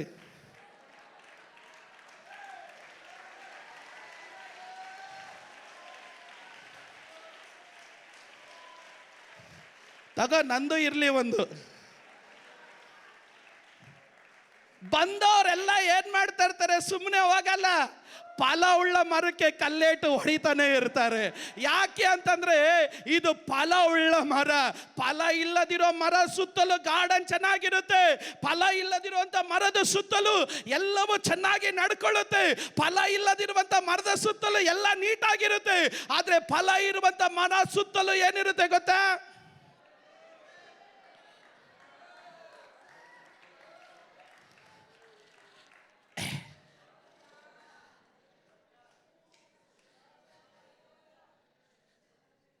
ಮರವೇ, ಫಲ ಕೊಟ್ಟು ತಪ್ಪು ಮಾಡ್ದ, ಅವನ ಥರ ಇದ್ದಿದ್ರೆ ನಿನಗೇನು ಕಷ್ಟ? ಅವನ ಥರ ಇದ್ದಿದ್ರೆ ಆರಾಮಾಗಿ ಗಾಳಿ ಬಿಸ್ಕೊಂಡು ಹಲ್ಲೇಲೂಯಾ ಹೋಸನ್ನ,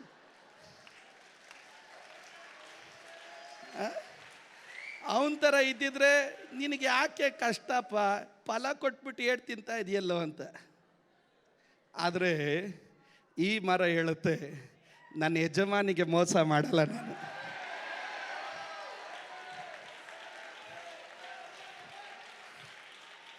ನನ್ನ ಯಜಮಾನನಿಗೆ ಮೋಸ ಮಾಡಲ್ಲ ನಾನು. ನನ್ನ ಯಜಮಾನನನ್ನು ಆಟ ಆಡಿಸಲ್ಲ. ಯಾವ ಉದ್ದೇಶಕ್ಕಾಗಿ ಯಜಮಾನ ನನ್ನನ್ನು ಬಿತ್ತಿದ್ದಾನೋ ಆ ಉದ್ದೇಶಕ್ಕಾಗಿ ನಾನು ಬದುಕ್ತೀನಿ. ಯಾವ ಉದ್ದೇಶಕ್ಕಾಗಿ ಯಜಮಾನ ನನ್ನನ್ನು ಬಿತ್ತಿದ್ದಾನೋ, ಯಾವ ಉದ್ದೇಶಕ್ಕಾಗಿ ಯಜಮಾನ ನನಗೆ ವಾಕ್ಯ ಕೊಟ್ನು, ಯಾವ ಉದ್ದೇಶಕ್ಕಾಗಿ ಯಜಮಾನ ನನಗೆ ರಕ್ಷಣೆ ಕೊಟ್ನು, ಯಾವ ಉದ್ದೇಶಕ್ಕಾಗಿ ಯಜಮಾನ ನನಗೆ ಪರಿಶುದ್ಧಾತ್ಮನ ಶಕ್ತಿ ಕೊಟ್ನು, ಯಾರಾದ್ರೂ ಗಟ್ಟಿಯಾಗಿ ಆಮೆನ್ ಹೇಳಲೇ?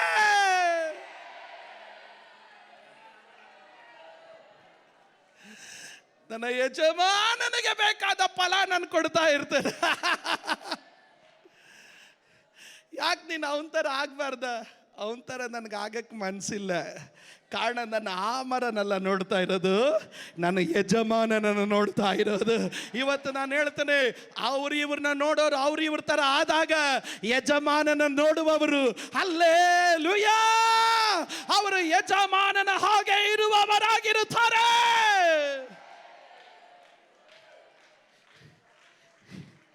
ಈಗ ಈ ಮರದ ಹತ್ರ ಬರೋಣ.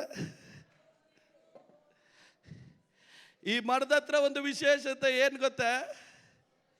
ಅದ್ರ ಸುತ್ತಲೂ ಯಾವಾಗಲೂ ಕಲ್ಲುಗಳೇ ಇರುತ್ತೆ.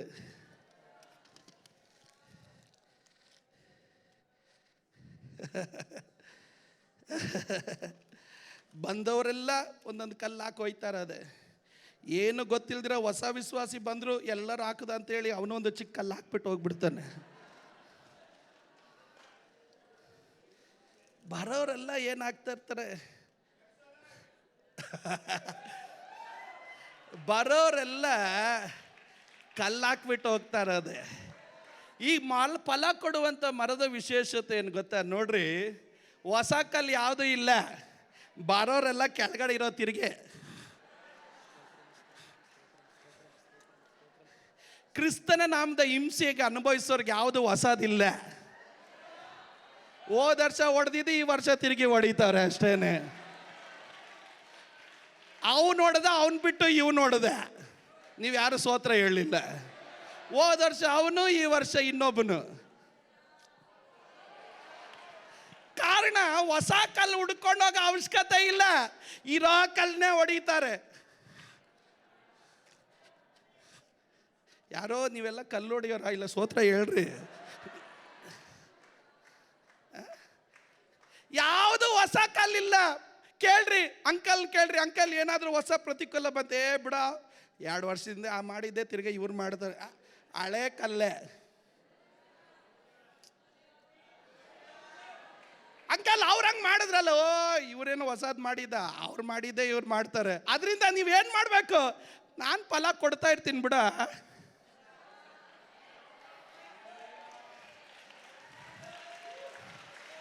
ನೀವು ಸ್ತೋತ್ರ ಹೇಳಲಿಲ್ಲ. ನೀವು ಈ ಮರವನ್ನು ನೋಡ್ರಿ, ಎಷ್ಟೇ ಏಟು ಬಿದ್ರು ಈ ಮರಕ್ಕೊಂದು ಪ್ರತ್ಯೇಕತೆ ಇದೆ. ಏನು ಗೊತ್ತಾ? ಕೆಲವೊಂದ್ಸರಿ ಗಾಯ ಆಗುತ್ತೆ. ಕೆಲವು ಮಕ್ಕಳು ನಿಧಾನವಾಗಿ ಹೊಡಿತಾರೆ, ಕೆಲವರು ಲೈಟಾಗಿ ಹೊಡಿತಾರೆ, ಕೆಲವರು ಜೋರಾಗಿ ಹೊಡಿತಾರೆ. ಹೊಡೆದಾಗ ಕೆಲ ಚಿಕ್ಕ ಗಾಯ ಆಗುತ್ತೆ, ಕೆಲ ಸ್ವಲ್ಪ ದೊಡ್ಡ ಗಾಯ ಆಗುತ್ತೆ, ಕೆಲ ದೊಡ್ಡ ಗಾಯ ಆಗಿ ಒಳಗಡೆಯಿಂದ ರಕ್ತನೇ ಬರಂಗೆ, ಕಣ್ಣೀರು ಬರಂಗೆ ಮಾರ್ಪಡುತ್ತೆ. ಆದರೆ ಈ ಮರದ ವಿಶೇಷತೆ ಏನು ಗೊತ್ತಾ? ಎಲ್ಲಿ ಗಾಯ ಆಗುತ್ತೋ ಅಲ್ಲಿಂದಲೇ ಒಂದು ಹೊಸತನದ ಚಿಗುರು ಹೊರಗಡೆ ಬರುತ್ತೆ.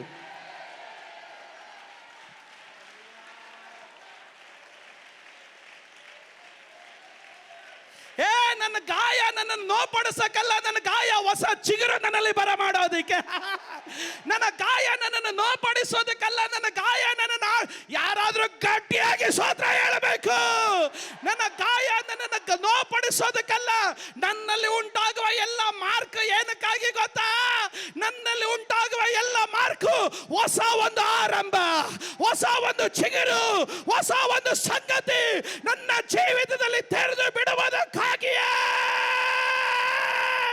ನನ್ನ ಎಲ್ಲ ಗಾಯಗಳು ಅದು ಒಳ್ಳೆಯದಕ್ಕಾಗಿಯೇ.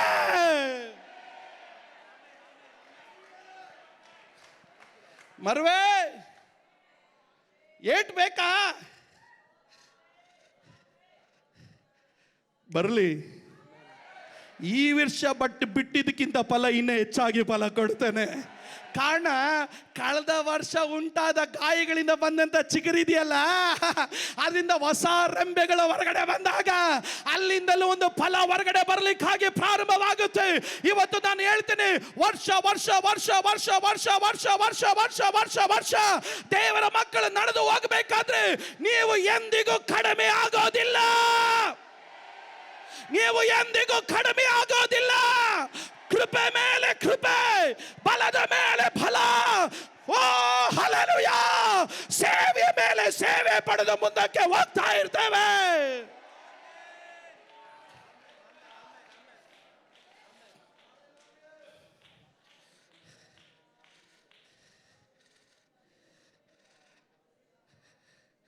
ರೈತನ ಸಂಗಡ ತೋಟದ ಯಜಮಾನನ್ ಬರ್ತಾ ಇದ್ದಾನೆ. ಯಜಮಾನ ನೋಡ್ದ, ಹೇ 2 ಮರ, ಒಂದು ಮರ ತುಂಬ ಫಲ ಕೊಡ್ತಾ ಇದೆ, ಇನ್ನೊಂದು ಮರ ಏನು ಫಲ ಕೊಟ್ಟಿಲ್ಲ, ಎಲೆ ಕೊಟ್ಟಿಲ್ಲ, ಎಲೆ ಮಾತ್ರ ಇದೆ. ಯಜಮಾನ ಹೇಳ್ದ ರೈತನಿಗೆ, ಏಯ್ ಈ ಮರ ಕಡ್ದು ಬಿಡು, ಸುಮ್ಮನೆ ಅದು ಜಾಗ ವೇಸ್ಟ್. ಏಯ್ ಆ ಮರ ಕಡ್ದು ಬಿಡು, ಚೇರ್ ವೇಸ್ಟ್ ಅದು. ಈ ಮರಕ್ಕೆ ಇನ್ನೂ ಫಲ ಕೊಡಂಗೆ ಮಾಡು. ರೈತ ಹೇಳ್ತಾನೆ, ಯಜಮಾನ ನಾನು ಆರಂಭದಿಂದ ಬಿತ್ತಿದ್ದೀನಿ ಯಜಮಾನ, ಆರಂಭದಿಂದ ಕಷ್ಟ ಬಿದ್ದಿದ್ದೀನಿ, ಇನ್ನೊಂದು ವರ್ಷ ಟೈಮ್ ಕೊಡು, ಆಮೇಲೆ ನಾನು ಇದನ್ನು ಫಲ ಕೊಡೋ ಹಾಗೆ ಮಾಡ್ತೇನೆ. ಇವತ್ತು ಸಭೆಯೇ, ನೀನು ಫಲ ಕೊಡದಿದ್ರು ನಿನಗಾಗಿ ಒಡಕಿನಲ್ಲಿ ನಿಲ್ಲುವ ಒಬ್ಬ ರೈತನು ಈ ಆಲಯದಲ್ಲಿ ಇದ್ದಾನೆ. ನೀನು ತಪ್ಪದಾರಿಯಲ್ಲಿ ನಡೀತಾ ಇದೆಯಾ ಅಂತ ಗೊತ್ತು, ನೀನು ಲೋಕಕ್ಕೆ ಸ್ನೇಹಿತನಾಗಿರೋದು ಗೊತ್ತು, ನೀನು ಪಾಪದಲ್ಲೂ ವ್ಯಭಿಚಾರದಲ್ಲೂ ತಪ್ಪು ಕೆಲಸದಲ್ಲೂ ಕುಡುಕತನ ಕೆಟ್ಟತನದಲ್ಲಿ ಜೀವಿಸ್ತಾ ಇದೆಯಾ ಅಂತ ಗೊತ್ತು. ಆದ್ರೂ ಏನಕ್ಕೆ ಕಡಿಲಿಲ್ಲ ಗೊತ್ತಾ? ಈ ತೋಟದಲ್ಲಿ ಒಬ್ಬ ರೈತ ಇದ್ದಾನೆ. ಅವನ ಯಜಮಾನನ ಬಳಿಯಲ್ಲಿ ಹೇಳ್ತಾ ಇದ್ದಾನೆ, ಯಜಮಾನ ಒಂದು ವರ್ಷ ಅವಕಾಶ ಕೊಡು, ನಾನು ಹೆಚ್ಚು ಫಲ ಕೊಡುವ ಹಾಗೆ ಮಾಡ್ತೇನೆ. ಯಜಮಾನ ಹೇಳ್ತಾನೆ, ಇದನ್ನ ಸ್ವಲ್ಪ ಕಸಿ ಮಾಡು, ಇದನ್ನು ಸ್ವಲ್ಪ ರೆಡಿ ಮಾಡು, ಇದನ್ನು ಸ್ವಲ್ಪ ಶುದ್ಧಿ ಮಾಡು, ಕಾರಣ ಫಲ ಕೊಡೋದನ್ನ ಹೆಚ್ಚು ಫಲ ಕೊಡುವ ಹಾಗೆ ನಾನು ಇನ್ನ ಶುದ್ಧಿ ಮಾಡುತ್ತೇನೆ. ಯಜಮಾನ ಏನು ಹೇಳ್ಬಿಟ್ಟು ಆತನು ತನ್ನ ಪಾಡಿಗೆ ಆತನು ಹೋಗ್ತಾನೆ. ರೈತ ಏನ್ ಮಾಡ್ತಾನೆ, ಎರಡಲ್ಲೂ ಕೆಲಸ ಆರಂಭಿಸ್ತಾನೆ. ಇದಕ್ಕೆ ಏನ್ ಮಾಡ್ತಾನೆ, ಫಲ ಕೊಡುವ ಹಾಗೆ ಬೇಕಾದ ಗೊಬ್ಬರ, ನೀರು, ಅದಕ್ಕೆ ಬೇಕಾದ ಔಷಧಿ, ಅದಕ್ಕೆ ಬೇಕಾದ ಆ ಪ್ರಶ್ನೆಗಳಿಗೆ ಉತ್ತರ, ಅದಕ್ಕೆ ಬೇಕಾದ ಹಲಿ ಮಾರ್ಗದರ್ಶನ, ಅದು ಬೆಳೆಯೋದಕ್ಕೆ ಬೇಕಾದ ಪ್ರಾರ್ಥನೆ, ಸ್ತುತಿ, ಕೂಟಗಳು ಎಲ್ಲವನ್ನ ಕೊಡ್ತಾ ಇರುತ್ತೆ. ಕಾರಣ ಏನು ಗೊತ್ತಾ, ಮುಂದಿನ ವರ್ಷ ನೀನು ಫಲ ಕೊಡು. ಆದ್ರೆ ಯಜಮಾನ ಇದಕ್ಕೇನ್ ಮಾಡ್ತಾನೆ ಗೊತ್ತಾ, ಕಡಿತಾನೆ, ಕೊಂಬೆಗಳನ್ನು ಕಡಿತಾನೆ. ಯಜಮಾನ ಫಲ ಕೊಟ್ಟೆ, ನನಗೆ ಯಾಕೆ ತಿರ್ಗಾ ಹಿಂಸೆ? ಫಲ ಕೊಡೋನ್ನ ಇನ್ನ ಶುದ್ಧ ಮಾಡ್ತಾ ಇದ್ದೇನೆ. ನಿನಗೆ ಹಿಂಸೆ ಅಲ್ಲಪ್ಪ, ನಿನ್ನನ್ನು ಶುದ್ಧಿ ಮಾಡ್ತಾ ಇದ್ದೀನಿ. ಈಗ ಮುಂದಿನ ವರ್ಷ ಮತ್ತೆ ಯಜಮಾನನು ಆತನು ಬರುವ ಸಮಯ ಬಂದಾಗ ಮುಂದಿನ ವರ್ಷ ಯಜಮಾನ ನೋಡ್ತಾ ಇದ್ದಾನೆ. ಮುಂದಿನ ವರ್ಷ ಯಜಮಾನನು ಕಂಡಾಗ ಆತನು ಬಂದಾಗ ಮತ್ತೆ ನೋಡಿದ ಆ ಮರ ಬಹಳ ಫಲ ಕೊಟ್ಟಿದೆ, ಈ ಮರ ಫಲ ಕೊಡಲಿಲ್ಲ.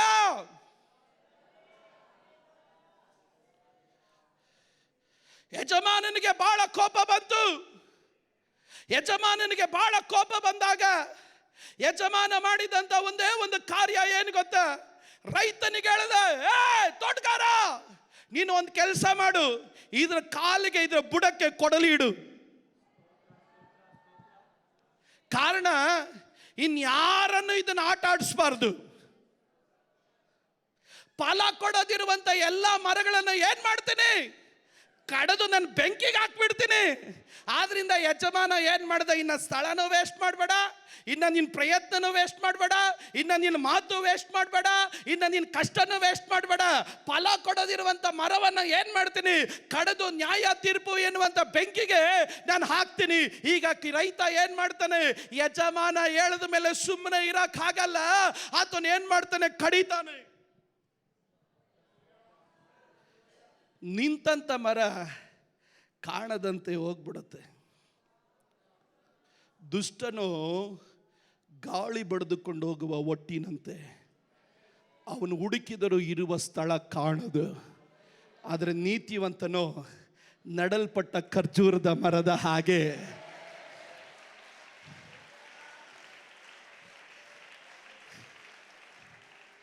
ಅವನು ವೃದ್ಧಿ ಆಗ್ತಾ ಇರ್ತಾನೆ. ನಾನು ಕೇಳ್ತೀನಿ, ಮರವೇ ನಿನ್ನ ಫಲದ ಮರ ಅಂತ ಹೆಂಗೆ ಗೊತ್ತಾಗದಂತ ಕೇಳಿದ್ರೆ, ಅಂಜು ಮರ ಹೇಳುತ್ತೆ, ಮಾವಿನ ಮರ ಅಲ್ಲ, ಅಂಜು ಮರ ಹೇಳುತ್ತೆ, ಚಂದ್ರಮಳ್ಳಿ ಕೆಳಗಡೆ ನೋಡು, ನನ್ನ ಸುತ್ತಲೂ ಪಾರ್ಕ್ ಇಲ್ಲ, ನನ್ನ ಸುತ್ತಲೂ ಕಲ್ಲುಗಳೇ ಇರೋದು. ಫಲ ಕೊಡುವಂಥ ಮರದ ಸುತ್ತಲೂ ಏನಿದೆ ಗೊತ್ತಾ, ಹೇಳ್ಕೊಳ್ಳೋದಕ್ಕೊಂದು ಸಾಕ್ಷಿ ಇದೆ. ಈ ಮರದ ಹತ್ರ ಯಾರಾದ್ರೂ ಬರ್ಬೇಕಾದ್ರೆ ಹೇಳ್ತಾರೆ, ಆ ಮರದ ಹತ್ರ ಹೋಗಕ್ಕಾಗಲ್ಲ, ಪೂರ್ತಿ ಕಲ್ಲುಗಳೇ ಇದೆ ಅಂತ. ಇವತ್ತು ಅನೇಕರು ಹೇಳ್ತಾರೆ, ಆ ಪಾಸ್ಟರ್ ಹತ್ರ ಹೋಗಕ್ಕಾಗಲ್ಲ, ಆ ಸೇವಕರ ಹತ್ರ ಹೋಗಕ್ಕಾಗಲ್ಲ, ಅವ್ರಿಗೆ ಬರೇ ಕಣ್ಣೀರು ದುಃಖ, ಅವ್ರಿಗೆ ಬರೇ ಹೋರಾಟ, ಅವ್ರ ಹತ್ರ ಹೋಗಕ್ಕಾಗಲ್ಲ. ಯಾಕೆ ನೀನು ಹತ್ರ ಬರೋಕ್ಕಾಗಲ್ಲ ಅಂದರೆ, ಸುತ್ತಲೂ ಕಲ್ಲೇ ಇರೋದು, ಒಡೆಯಲ್ಪಟ್ಟ ಕಲ್ಲುಗಳೇ ಸುತ್ತೇ ಇರೋದು. ಆದ್ರೆ ಅವರು ಫಲ ಕೊಡೋದನ್ನ ನಿಲ್ಲಿಸಲಿಲ್ಲ, ಸುತ್ತಲೂ ಕಲ್ಲುಗಳೇ ಇದೆ. ಯಜಮಾನ ಬರ್ತಾನೆ, ಮರವೇ ನೀನು ಹೆಚ್ಚಾದ ಫಲ ಕೊಟ್ಟೆ. ಈ ಮರ ಹೇಳುತ್ತೆ, ಯಜಮಾನ ಎಷ್ಟು ಏಟುಗಳನ್ನು ತಿಂದೆ ನಾನು, ಎಷ್ಟೋ ಹಿಂಸೆಗಳನ್ನು ನಾನು ಅನುಭವಿಸಿದೆ, ಎಷ್ಟೋ ಕಣ್ಣೀರುಗಳಲ್ಲೂ ಬಾಧೆಗಳಲ್ಲೂ ನಿನ್ನ ಚಿತ್ತವನ್ನು ನೆರವೇರಿಸೋದಕ್ಕೆ ನಾನು ಹೆಚ್ಚಾದಂತ ಫಲವನ್ನು ಕೊಟ್ಟೆ. ನನಗೂ ಇನ್ನ ಏಟು ತಪ್ಪಲಿಲ್ವಾ, ನನಗೂ ಕಣ್ಣೀರು ತಪ್ಪಲಿಲ್ವಾ, ನಾನು ಫಲ ಕೊಡೋದನ್ನ ನಿಲ್ಲಿಸಲಿಲ್ಲ, ನನಗೂ ಇನ್ನ ಅವಮಾನ ತಪ್ಪಲಿಲ್ವಾ. ಪ್ರತಿ ವರ್ಷ ಕಲ್ ಮೇಲೆ ಕಲ್ಲೇಟೆ, ಪ್ರತಿ ವರ್ಷ ನಿಂದೆ ಮೇಲೆ ನಿಂದೇನೆ. ಯಜಮಾನ ನನಗೆ ಏಟು ಯಾವಾಗ ತಪ್ಪುತ್ತೆ? ಯಜಮಾನ ಹೇಳ್ತಾನೆ, ಸ್ವಲ್ಪ ಕಾಲ ಇರು, ನೀನು ಫಲ ಕೊಡ್ತಾ ಇರು, ನೀನು ಫಲ ಕೊಡ್ತಾ ಇರು, ನೀನು ಫಲ ಕೊಡ್ತಾ ಇರು. ಸ್ವಲ್ಪ ಕಾಲ ಇರು. ಈಗ ನಾನು ಹೋಗ್ತೀನಿ, ನಾನು ಹೋಗಿ ನಾನು ಹಿಂತಿರುಗಿ ನಾನು ಬರ್ತೀನಿ. ನೀನು ಫಲ ಕೊಡೋದನ್ನು ನಿಲ್ಲಿಸ್ಬೇಡ, ಸೇವೆ ಮಾಡೋದನ್ನು ನಿಲ್ಲಿಸ್ಬೇಡ, ಪ್ರಾರ್ಥನೆ ಮಾಡೋದನ್ನು ನಿಲ್ಲಿಸ್ಬೇಡ, ದರ್ಶನದಲ್ಲಿ ಮುನ್ನುಗ್ಗೋದನ್ನು ನಿಲ್ಲಿಸ್ಬೇಡ. ಯಜಮಾನ ಮರವನ್ನು ನೋಡ್ಕೊಂಡು ಹೇಳ್ತಾನೆ, ಈಗೋ ನನ್ನ ಕೃಪೆ ನಿನಗೆ ಸಾಕು, ಬಲಹೀನತೆಗಳ ಮಧ್ಯದಲ್ಲಿ ನನ್ನ ಬಲ ಪೂರ್ಣ ಸಾಧಕವಾಗಿರುತ್ತೆ. ಈಗೋ ನಾನು ಅತಿ ಬೇಗನೆ ಬರ್ತೇನೆ. ಈಗೋ ಯಾರೆಲ್ಲ ನಿನ್ನನ್ನು ಕೈ ಬಿಟ್ಟರು, ನಾನು ನಿನ್ನನ್ನು ಕೈ ಬಿಡೋದಿಲ್ಲ. ನೀನು ನನಗೆ ಅಮೂಲ್ಯನು, ನೀನು ನನಗೆ ಪ್ರಿಯನು, ನೀನು ನನಗೆ ಶ್ರೇಷ್ಠನು, ನೀನು ನನಗೆ ಮಾನ್ಯನು ಆಗಿದೆ.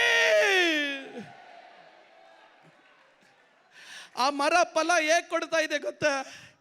ಯಜಮಾನನು ಹೇಳಿದಂತೆ ಒಂದು ನಿರೀಕ್ಷೆ, ನಾನು ಬರ್ತೀನಿ ಅತಿ ಬೇಗನೆ, ಬರೋವರೆಗೂ ನೀನು ಫಲ ಕೊಡೋದನ್ನ ನಿಲ್ಲಿಸ್ಬೇಡ, ಫಲ ನೀನು ಕೊಡ್ತಾ ಇರು ಎಂಬುದಾಗಿ ಈ ಮರ ಏನ್ ಮಾಡುತ್ತೆ?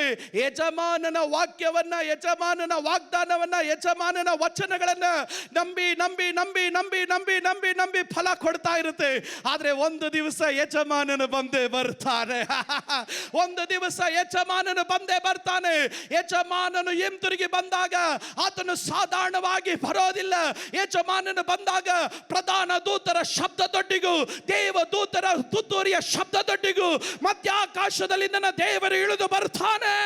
ನನ್ನ ಯೇಸು ಸ್ವಾಮಿ ಮಧ್ಯಾಕಾಶದಲ್ಲಿ ಇಳಿದು ಬಂದಾಗ ಆತನು ಯಾರ ಹತ್ರ ಬರ್ತಾನೆ ಗೊತ್ತಾ? ಫಲ ಕೊಡುವ ಮರದ ಹತ್ರ ಬರ್ತಾನೆ.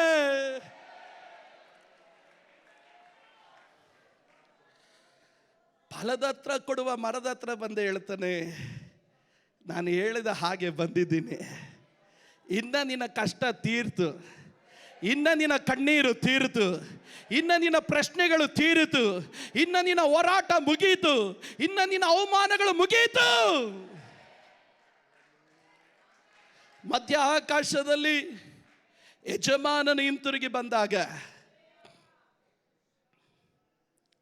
ಅಶೋಕ ಇದೆಯನ್ನ ಈ ಸಭೆ ದೂತನನ್ನು ಕರೆಸ್ತಾ ಇದ್ದಾನೆ. ಯಜಮಾನನು ಹೇಳ್ತಾನೆ, ಏ ದೂತ ಬಾರೋ, ಬರಬೇಕಾದ್ರೆ ಸಾಧಾರಣವಾಗಿ ಬರಬೇಡ, ಒಂದು ಪ್ರಭಾವ ವಸ್ತ್ರವನ್ನು ತೆಗೆದುಕೊಂಡು ಬಾ ಬಾ ಬಾ. ಧೈರ್ಯವಾಗಿ ಬರ ಅಶೋಕ,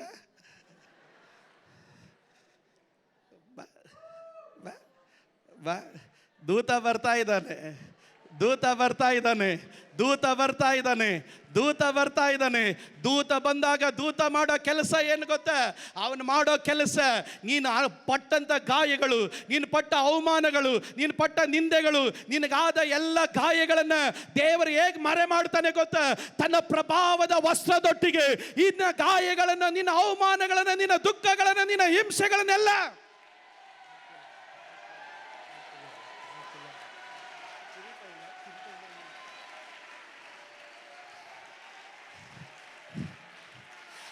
ಆಗ ಅಂಜು ಮರವನ್ನು ನೋಡಿದಾಗ ಗಾಯ ಕಾಡ್ತಾ ಇಲ್ಲ, ಯೇಸುವಿನ ಹಾಗೆ ಪ್ರಭಾವ ಕಾಡ್ತಾ ಇದೆ. ಆಗ ಅಂಜುವನ್ನು ಕಂಡಾಗ ಫಲ ಎಲ್ಲ ಕಾಡ್ತಾ ಇರೋದು ಯೇಸುವಿನ ಹಾಗೆ ಮಹಿಮಾ ವಸ್ತ್ರವನ್ನ ಧರಿಸಿಕೊಂಡವನಾಗಿ ಮಾನ, ಪ್ರಭಾವ, ಕೀರ್ತಿ, ಸ್ತುತಿ, ಸ್ತೋತ್ರಗಳೊಟ್ಟಿಗೆ ಯೇಸು ಇರುವ ಹಾಗೆ.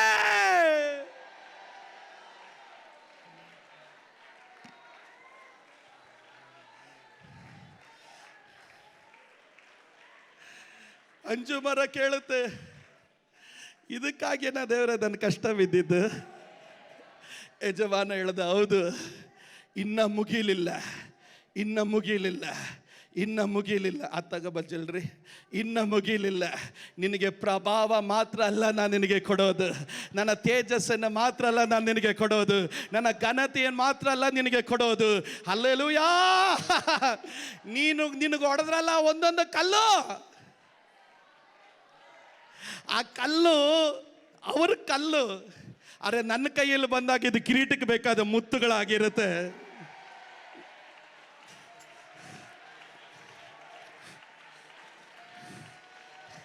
ಆ ಮುತ್ತುಗಳನ್ನೆಲ್ಲ ಆರಿಸಿ ನಾನು ಏನ್ ಮಾಡ್ತೀನಿ ಗೊತ್ತಾ?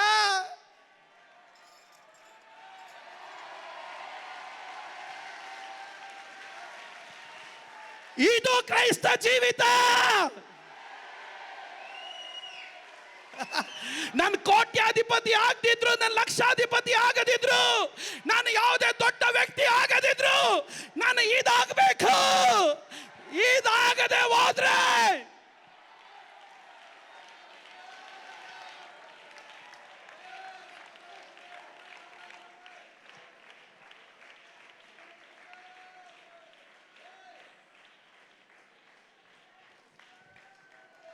ಕೆಲವ್ರಿಗೆ ಭಯ ಸ್ಟಾರ್ಟ್ ಆಗೋಯ್ತು. ಯಜಮಾನ ಬಂದು ಫಲ ಕೊಡೋ ಮರಕ್ಕೆ ಈ ಮರ ಹೇಳುತ್ತೆ, ನನ್ನ ಕಷ್ಟ ತೀರ್ತು, ನನ್ನ ದುಃಖ ತೀರ್ತು, ನನ್ನ ಅವಮಾನ ತೀರ್ತು, ಯಜಮಾನ ಉದ್ದೇಶ ನೆರವೇರಿಸ್ತೇನೆ ನಾನು. ಆರಿಂದ ಆತನು ಹೇಳ್ತೇನೆ, ನಾನು ಹಾರಿ ಹೋಗುವವನಾಗಿರ್ತೇನೆ. ಯಾರ ಸಂಗಡವಾಗಿ ನಾನು ಹಾರಿ ಹೋಗ್ತೇನೆ?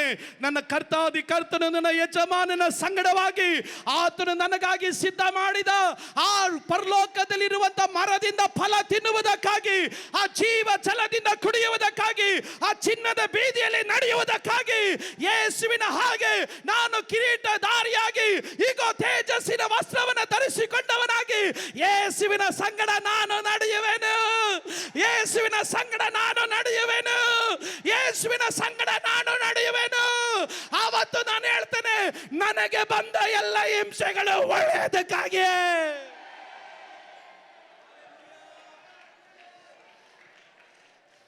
ಇದಿಲ್ಲ ಬಾಂಜ, ಇನ್ನ ಮುಗಿದಿಲ್ಲ. ಅಕ್ಕ ಕಿರೀಟ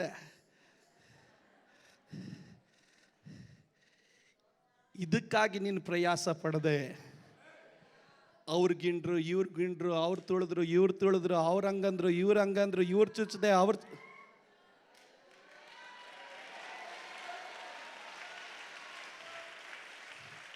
ನನ್ಗೆ ಅದು ಸಿಕ್ಲಿಲ್ಲ, ಇದು ಸಿಕ್ಲಿಲ್ಲ, ಅದು ನಡೀಲಿಲ್ಲ, ಇದು ನಡೀಲಿಲ್ಲ, ಅದಾಗ್ಲಿಲ್ಲ.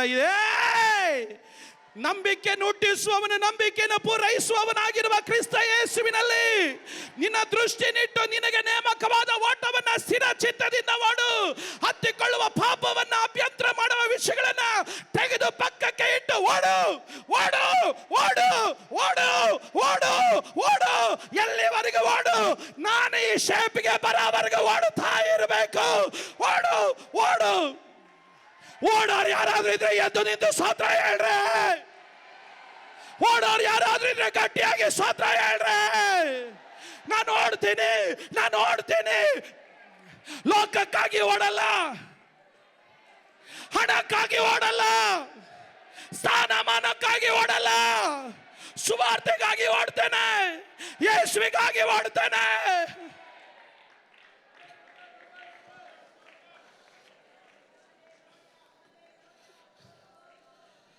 ದೈವ ಪ್ರಸನ್ನತೆ ಇದರ ಮಧ್ಯದಲ್ಲದ ದೇವರು ನಿನ್ನನ್ನು ಕರೀತಾ ಇದ್ದಾನೆ. ಅಪ್ಪ ಮಗನೇ, ದೇವರು ನಿನ್ನನ್ನು ಕರೀತಾ ಇದ್ದಾನೆ. ಮಗಳೇ, ದೇವರು ನಿನ್ನನ್ನು ಕರೀತಾ ಇದ್ದಾನೆ. ಹಿಂಸೆಗಳು ಬಂತಂತೇಳಿ ಈ ತಪ್ಪಿಸ್ಕೋಬೇಡ. ಓಡು, ಫಲ ಕೊಡ್ತಾ ಇರು. ಓಡು, ಫಲ ಕೊಡ್ತಾ ಇರು. ಗಾಯವಾದರೂ ಓಡು, ಫಲ ಕೊಡ್ತಾ ಇರು. ನೋವಾದ್ರೂ ಓಡು, ಫಲ ಕೊಡ್ತಾ ಇರು. ನಂಬಿದವರು ತಳ್ಳಿ ಬಿಟ್ರು ಓಡು, ಫಲ ಕೊಡ್ತಾ ಇರು. ಪ್ರೀತಿ ಮಾಡಿದವರು ವಂಚನೆ ಮಾಡಿದ್ರು ಓಡು. ಆ ಕೈಗಳನ್ನು ಮೇಲೆತ್ತಿ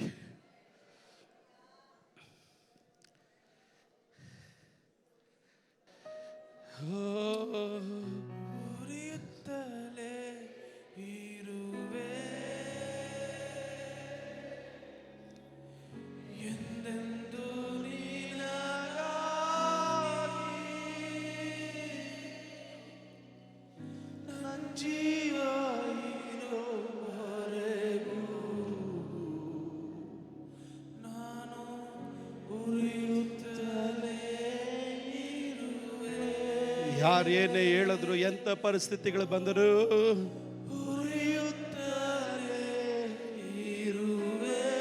ಆ ಕೈಗಳನ್ನ ಮೇಲೆತ್ತಿ ಎಷ್ಟು ಗಟ್ಟಿಯಾಗಿ ಹೇಳಲಿಕ್ಕೆ ಸಾಧ್ಯನೋ.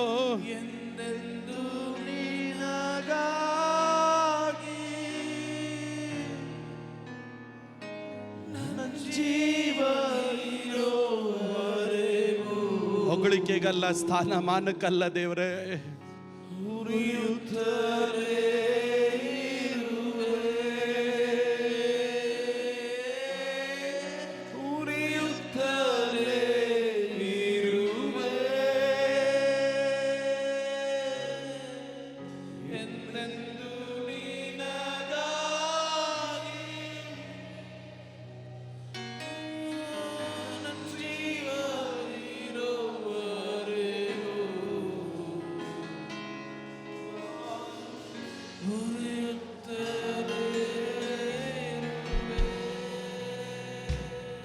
ಈ ರಾತ್ರಿ ತುಂಬಿದ ಸಭೆಯಲ್ಲಿ ನಾನು ಪ್ರಾರ್ಥನೆ ಮಾಡೋಕ್ಕಿಂತ ಮುಂಚೆ, ಪಾಸ್ಟರ್, ನಾನು ಲೋಕಕ್ಕೆ ಫಲ ಕೊಡೋ ವ್ಯಕ್ತಿಯಾಗಿ ನಾನು ಇದುವರೆಗೂ ಜೀವನ ಮಾಡ್ದೆ.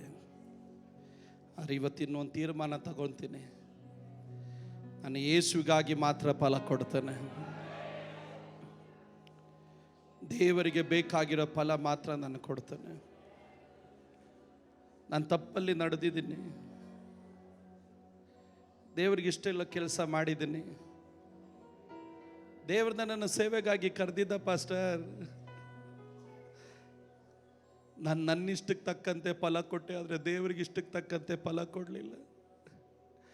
ನನಗಿನ್ನೊಂದು ಅವಕಾಶ ಕೊಡೋಕೆ ಹೇಳಿ ಪಾಸ್ಟರ್ ದೇವರಿಗೆ. ನಾನು ಸೇವೆ ಮಾಡ್ತೀನಿ, ನಾನು ಒಳ್ಳೆ ಫಲ ಕೊಡ್ತೀನಿ, ನಾನು ಯೇಸುವಿಗಾಗಿ ಜೀವಿಸ್ತೀನಿ. ನನಗಾಗಿ ನಾನು ಜೀವಿಸಲ್ಲ, ಹಣಕ್ಕಾಗಿ ನಾನು ಜೀವಿಸಲ್ಲ, ಲೋಕಕ್ಕಾಗಿ ನಾನು ಜೀವಿಸಲ್ಲ, ಯೇಸುವಿಗಾಗಿ ನಾನು ಜೀವಿಸ್ತೀನಿ ಪಾಸ್ಟರ್.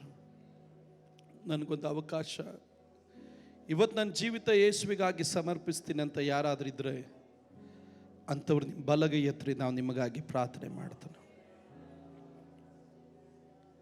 ಮತ್ತೆ ದೇವರು ನಿಮ್ಮನ್ನು ಶುದ್ಧಿ ಮಾಡ್ತಾನೆ, ಮತ್ತೆ ದೇವರು ನಿಮ್ಮನ್ನು ಧೈರ್ಯ ಪಡಿಸ್ತಾನೆ. ನಿಮ್ಮಲ್ಲಿರೋ ಕಲ್ಮಶಗಳನ್ನು ದೇವರು ತೆಗೆದುಹಾಕುತ್ತಾನೆ.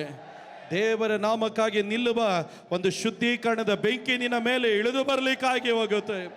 ಇವತ್ತೊಂದು ಗಟ್ಟಿಯಾದ ತೀರ್ಮಾನದೊಟ್ಟಿಗೆ ಯೇಸು ಸ್ವಾಮಿ ಬಳಿಲಿ ಯೇಸಯ್ಯ ಎಂದು ಕೂಗಿ ಕರಿ, ಯಜಮಾನನೇ ನನಗೊಂದು ಅವಕಾಶ ಕೊಡು ಯಜಮಾನನೇ, ನನಗೊಂದು ಅವಕಾಶ ಕೊಡು ಯಜಮಾನನೇ.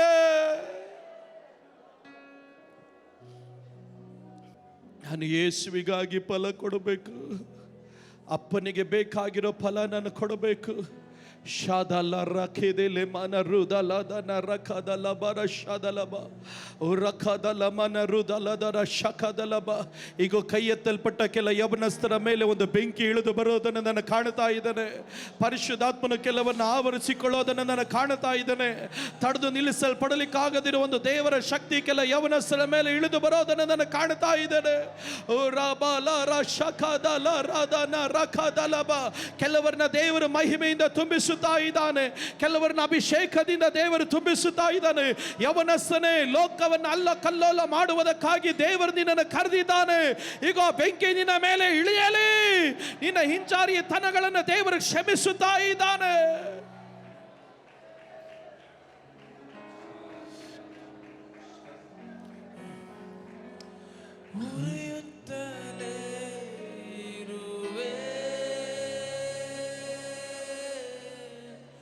ಎಂದೆಂದು ನಿನಗಾಗಿ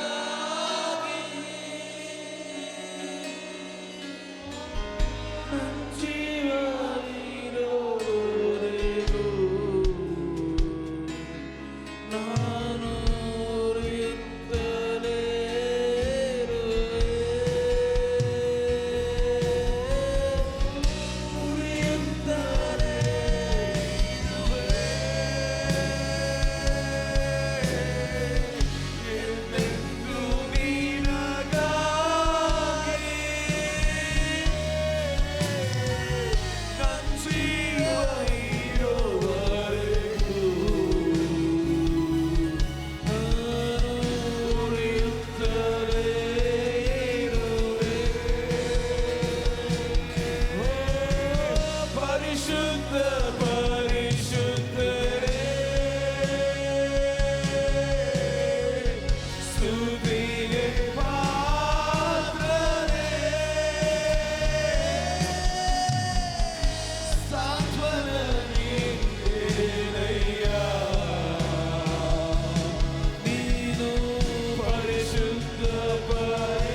ರಬಲರ ಸೆದಲರೆ ರಬಲರ ಶಕದಲ ಮನರದಲರೆ.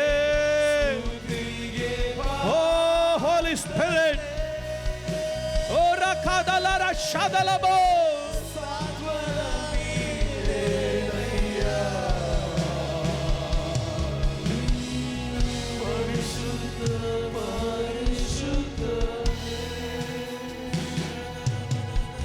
ಪರಿಶುದ್ಧನಾದ ದೇವರೇ, ನಾವು ಒಳ್ಳೆ ಫಲ ಕೊಡುವ ಮರಗಳಾಗಿರತಕ್ಕಂತೆ ನಮಗೆ ನೀನು ಕೃಪೆಯನ್ನು ದಯಪಾಲಿಸು. ಇವತ್ತು ನಿನ್ನ ಸಮ್ಮುಖದಲ್ಲಿ ಕೂಡಿ ಬಂದಂಥ ಎಲ್ಲ ನಿನ್ನ ಮಕ್ಕಳನ್ನು ಆಶೀರ್ವದಿಸು. ಇವರು ತೆಗೆದುಕೊಂಡ ತೀರ್ಮಾನಗಳ ಮೇಲೆ ಇವರು ಬೆಳೆಯಲಿ, ಫಲ ಕೊಡುವ ಮರಗಳಾಗಿರಲಿ.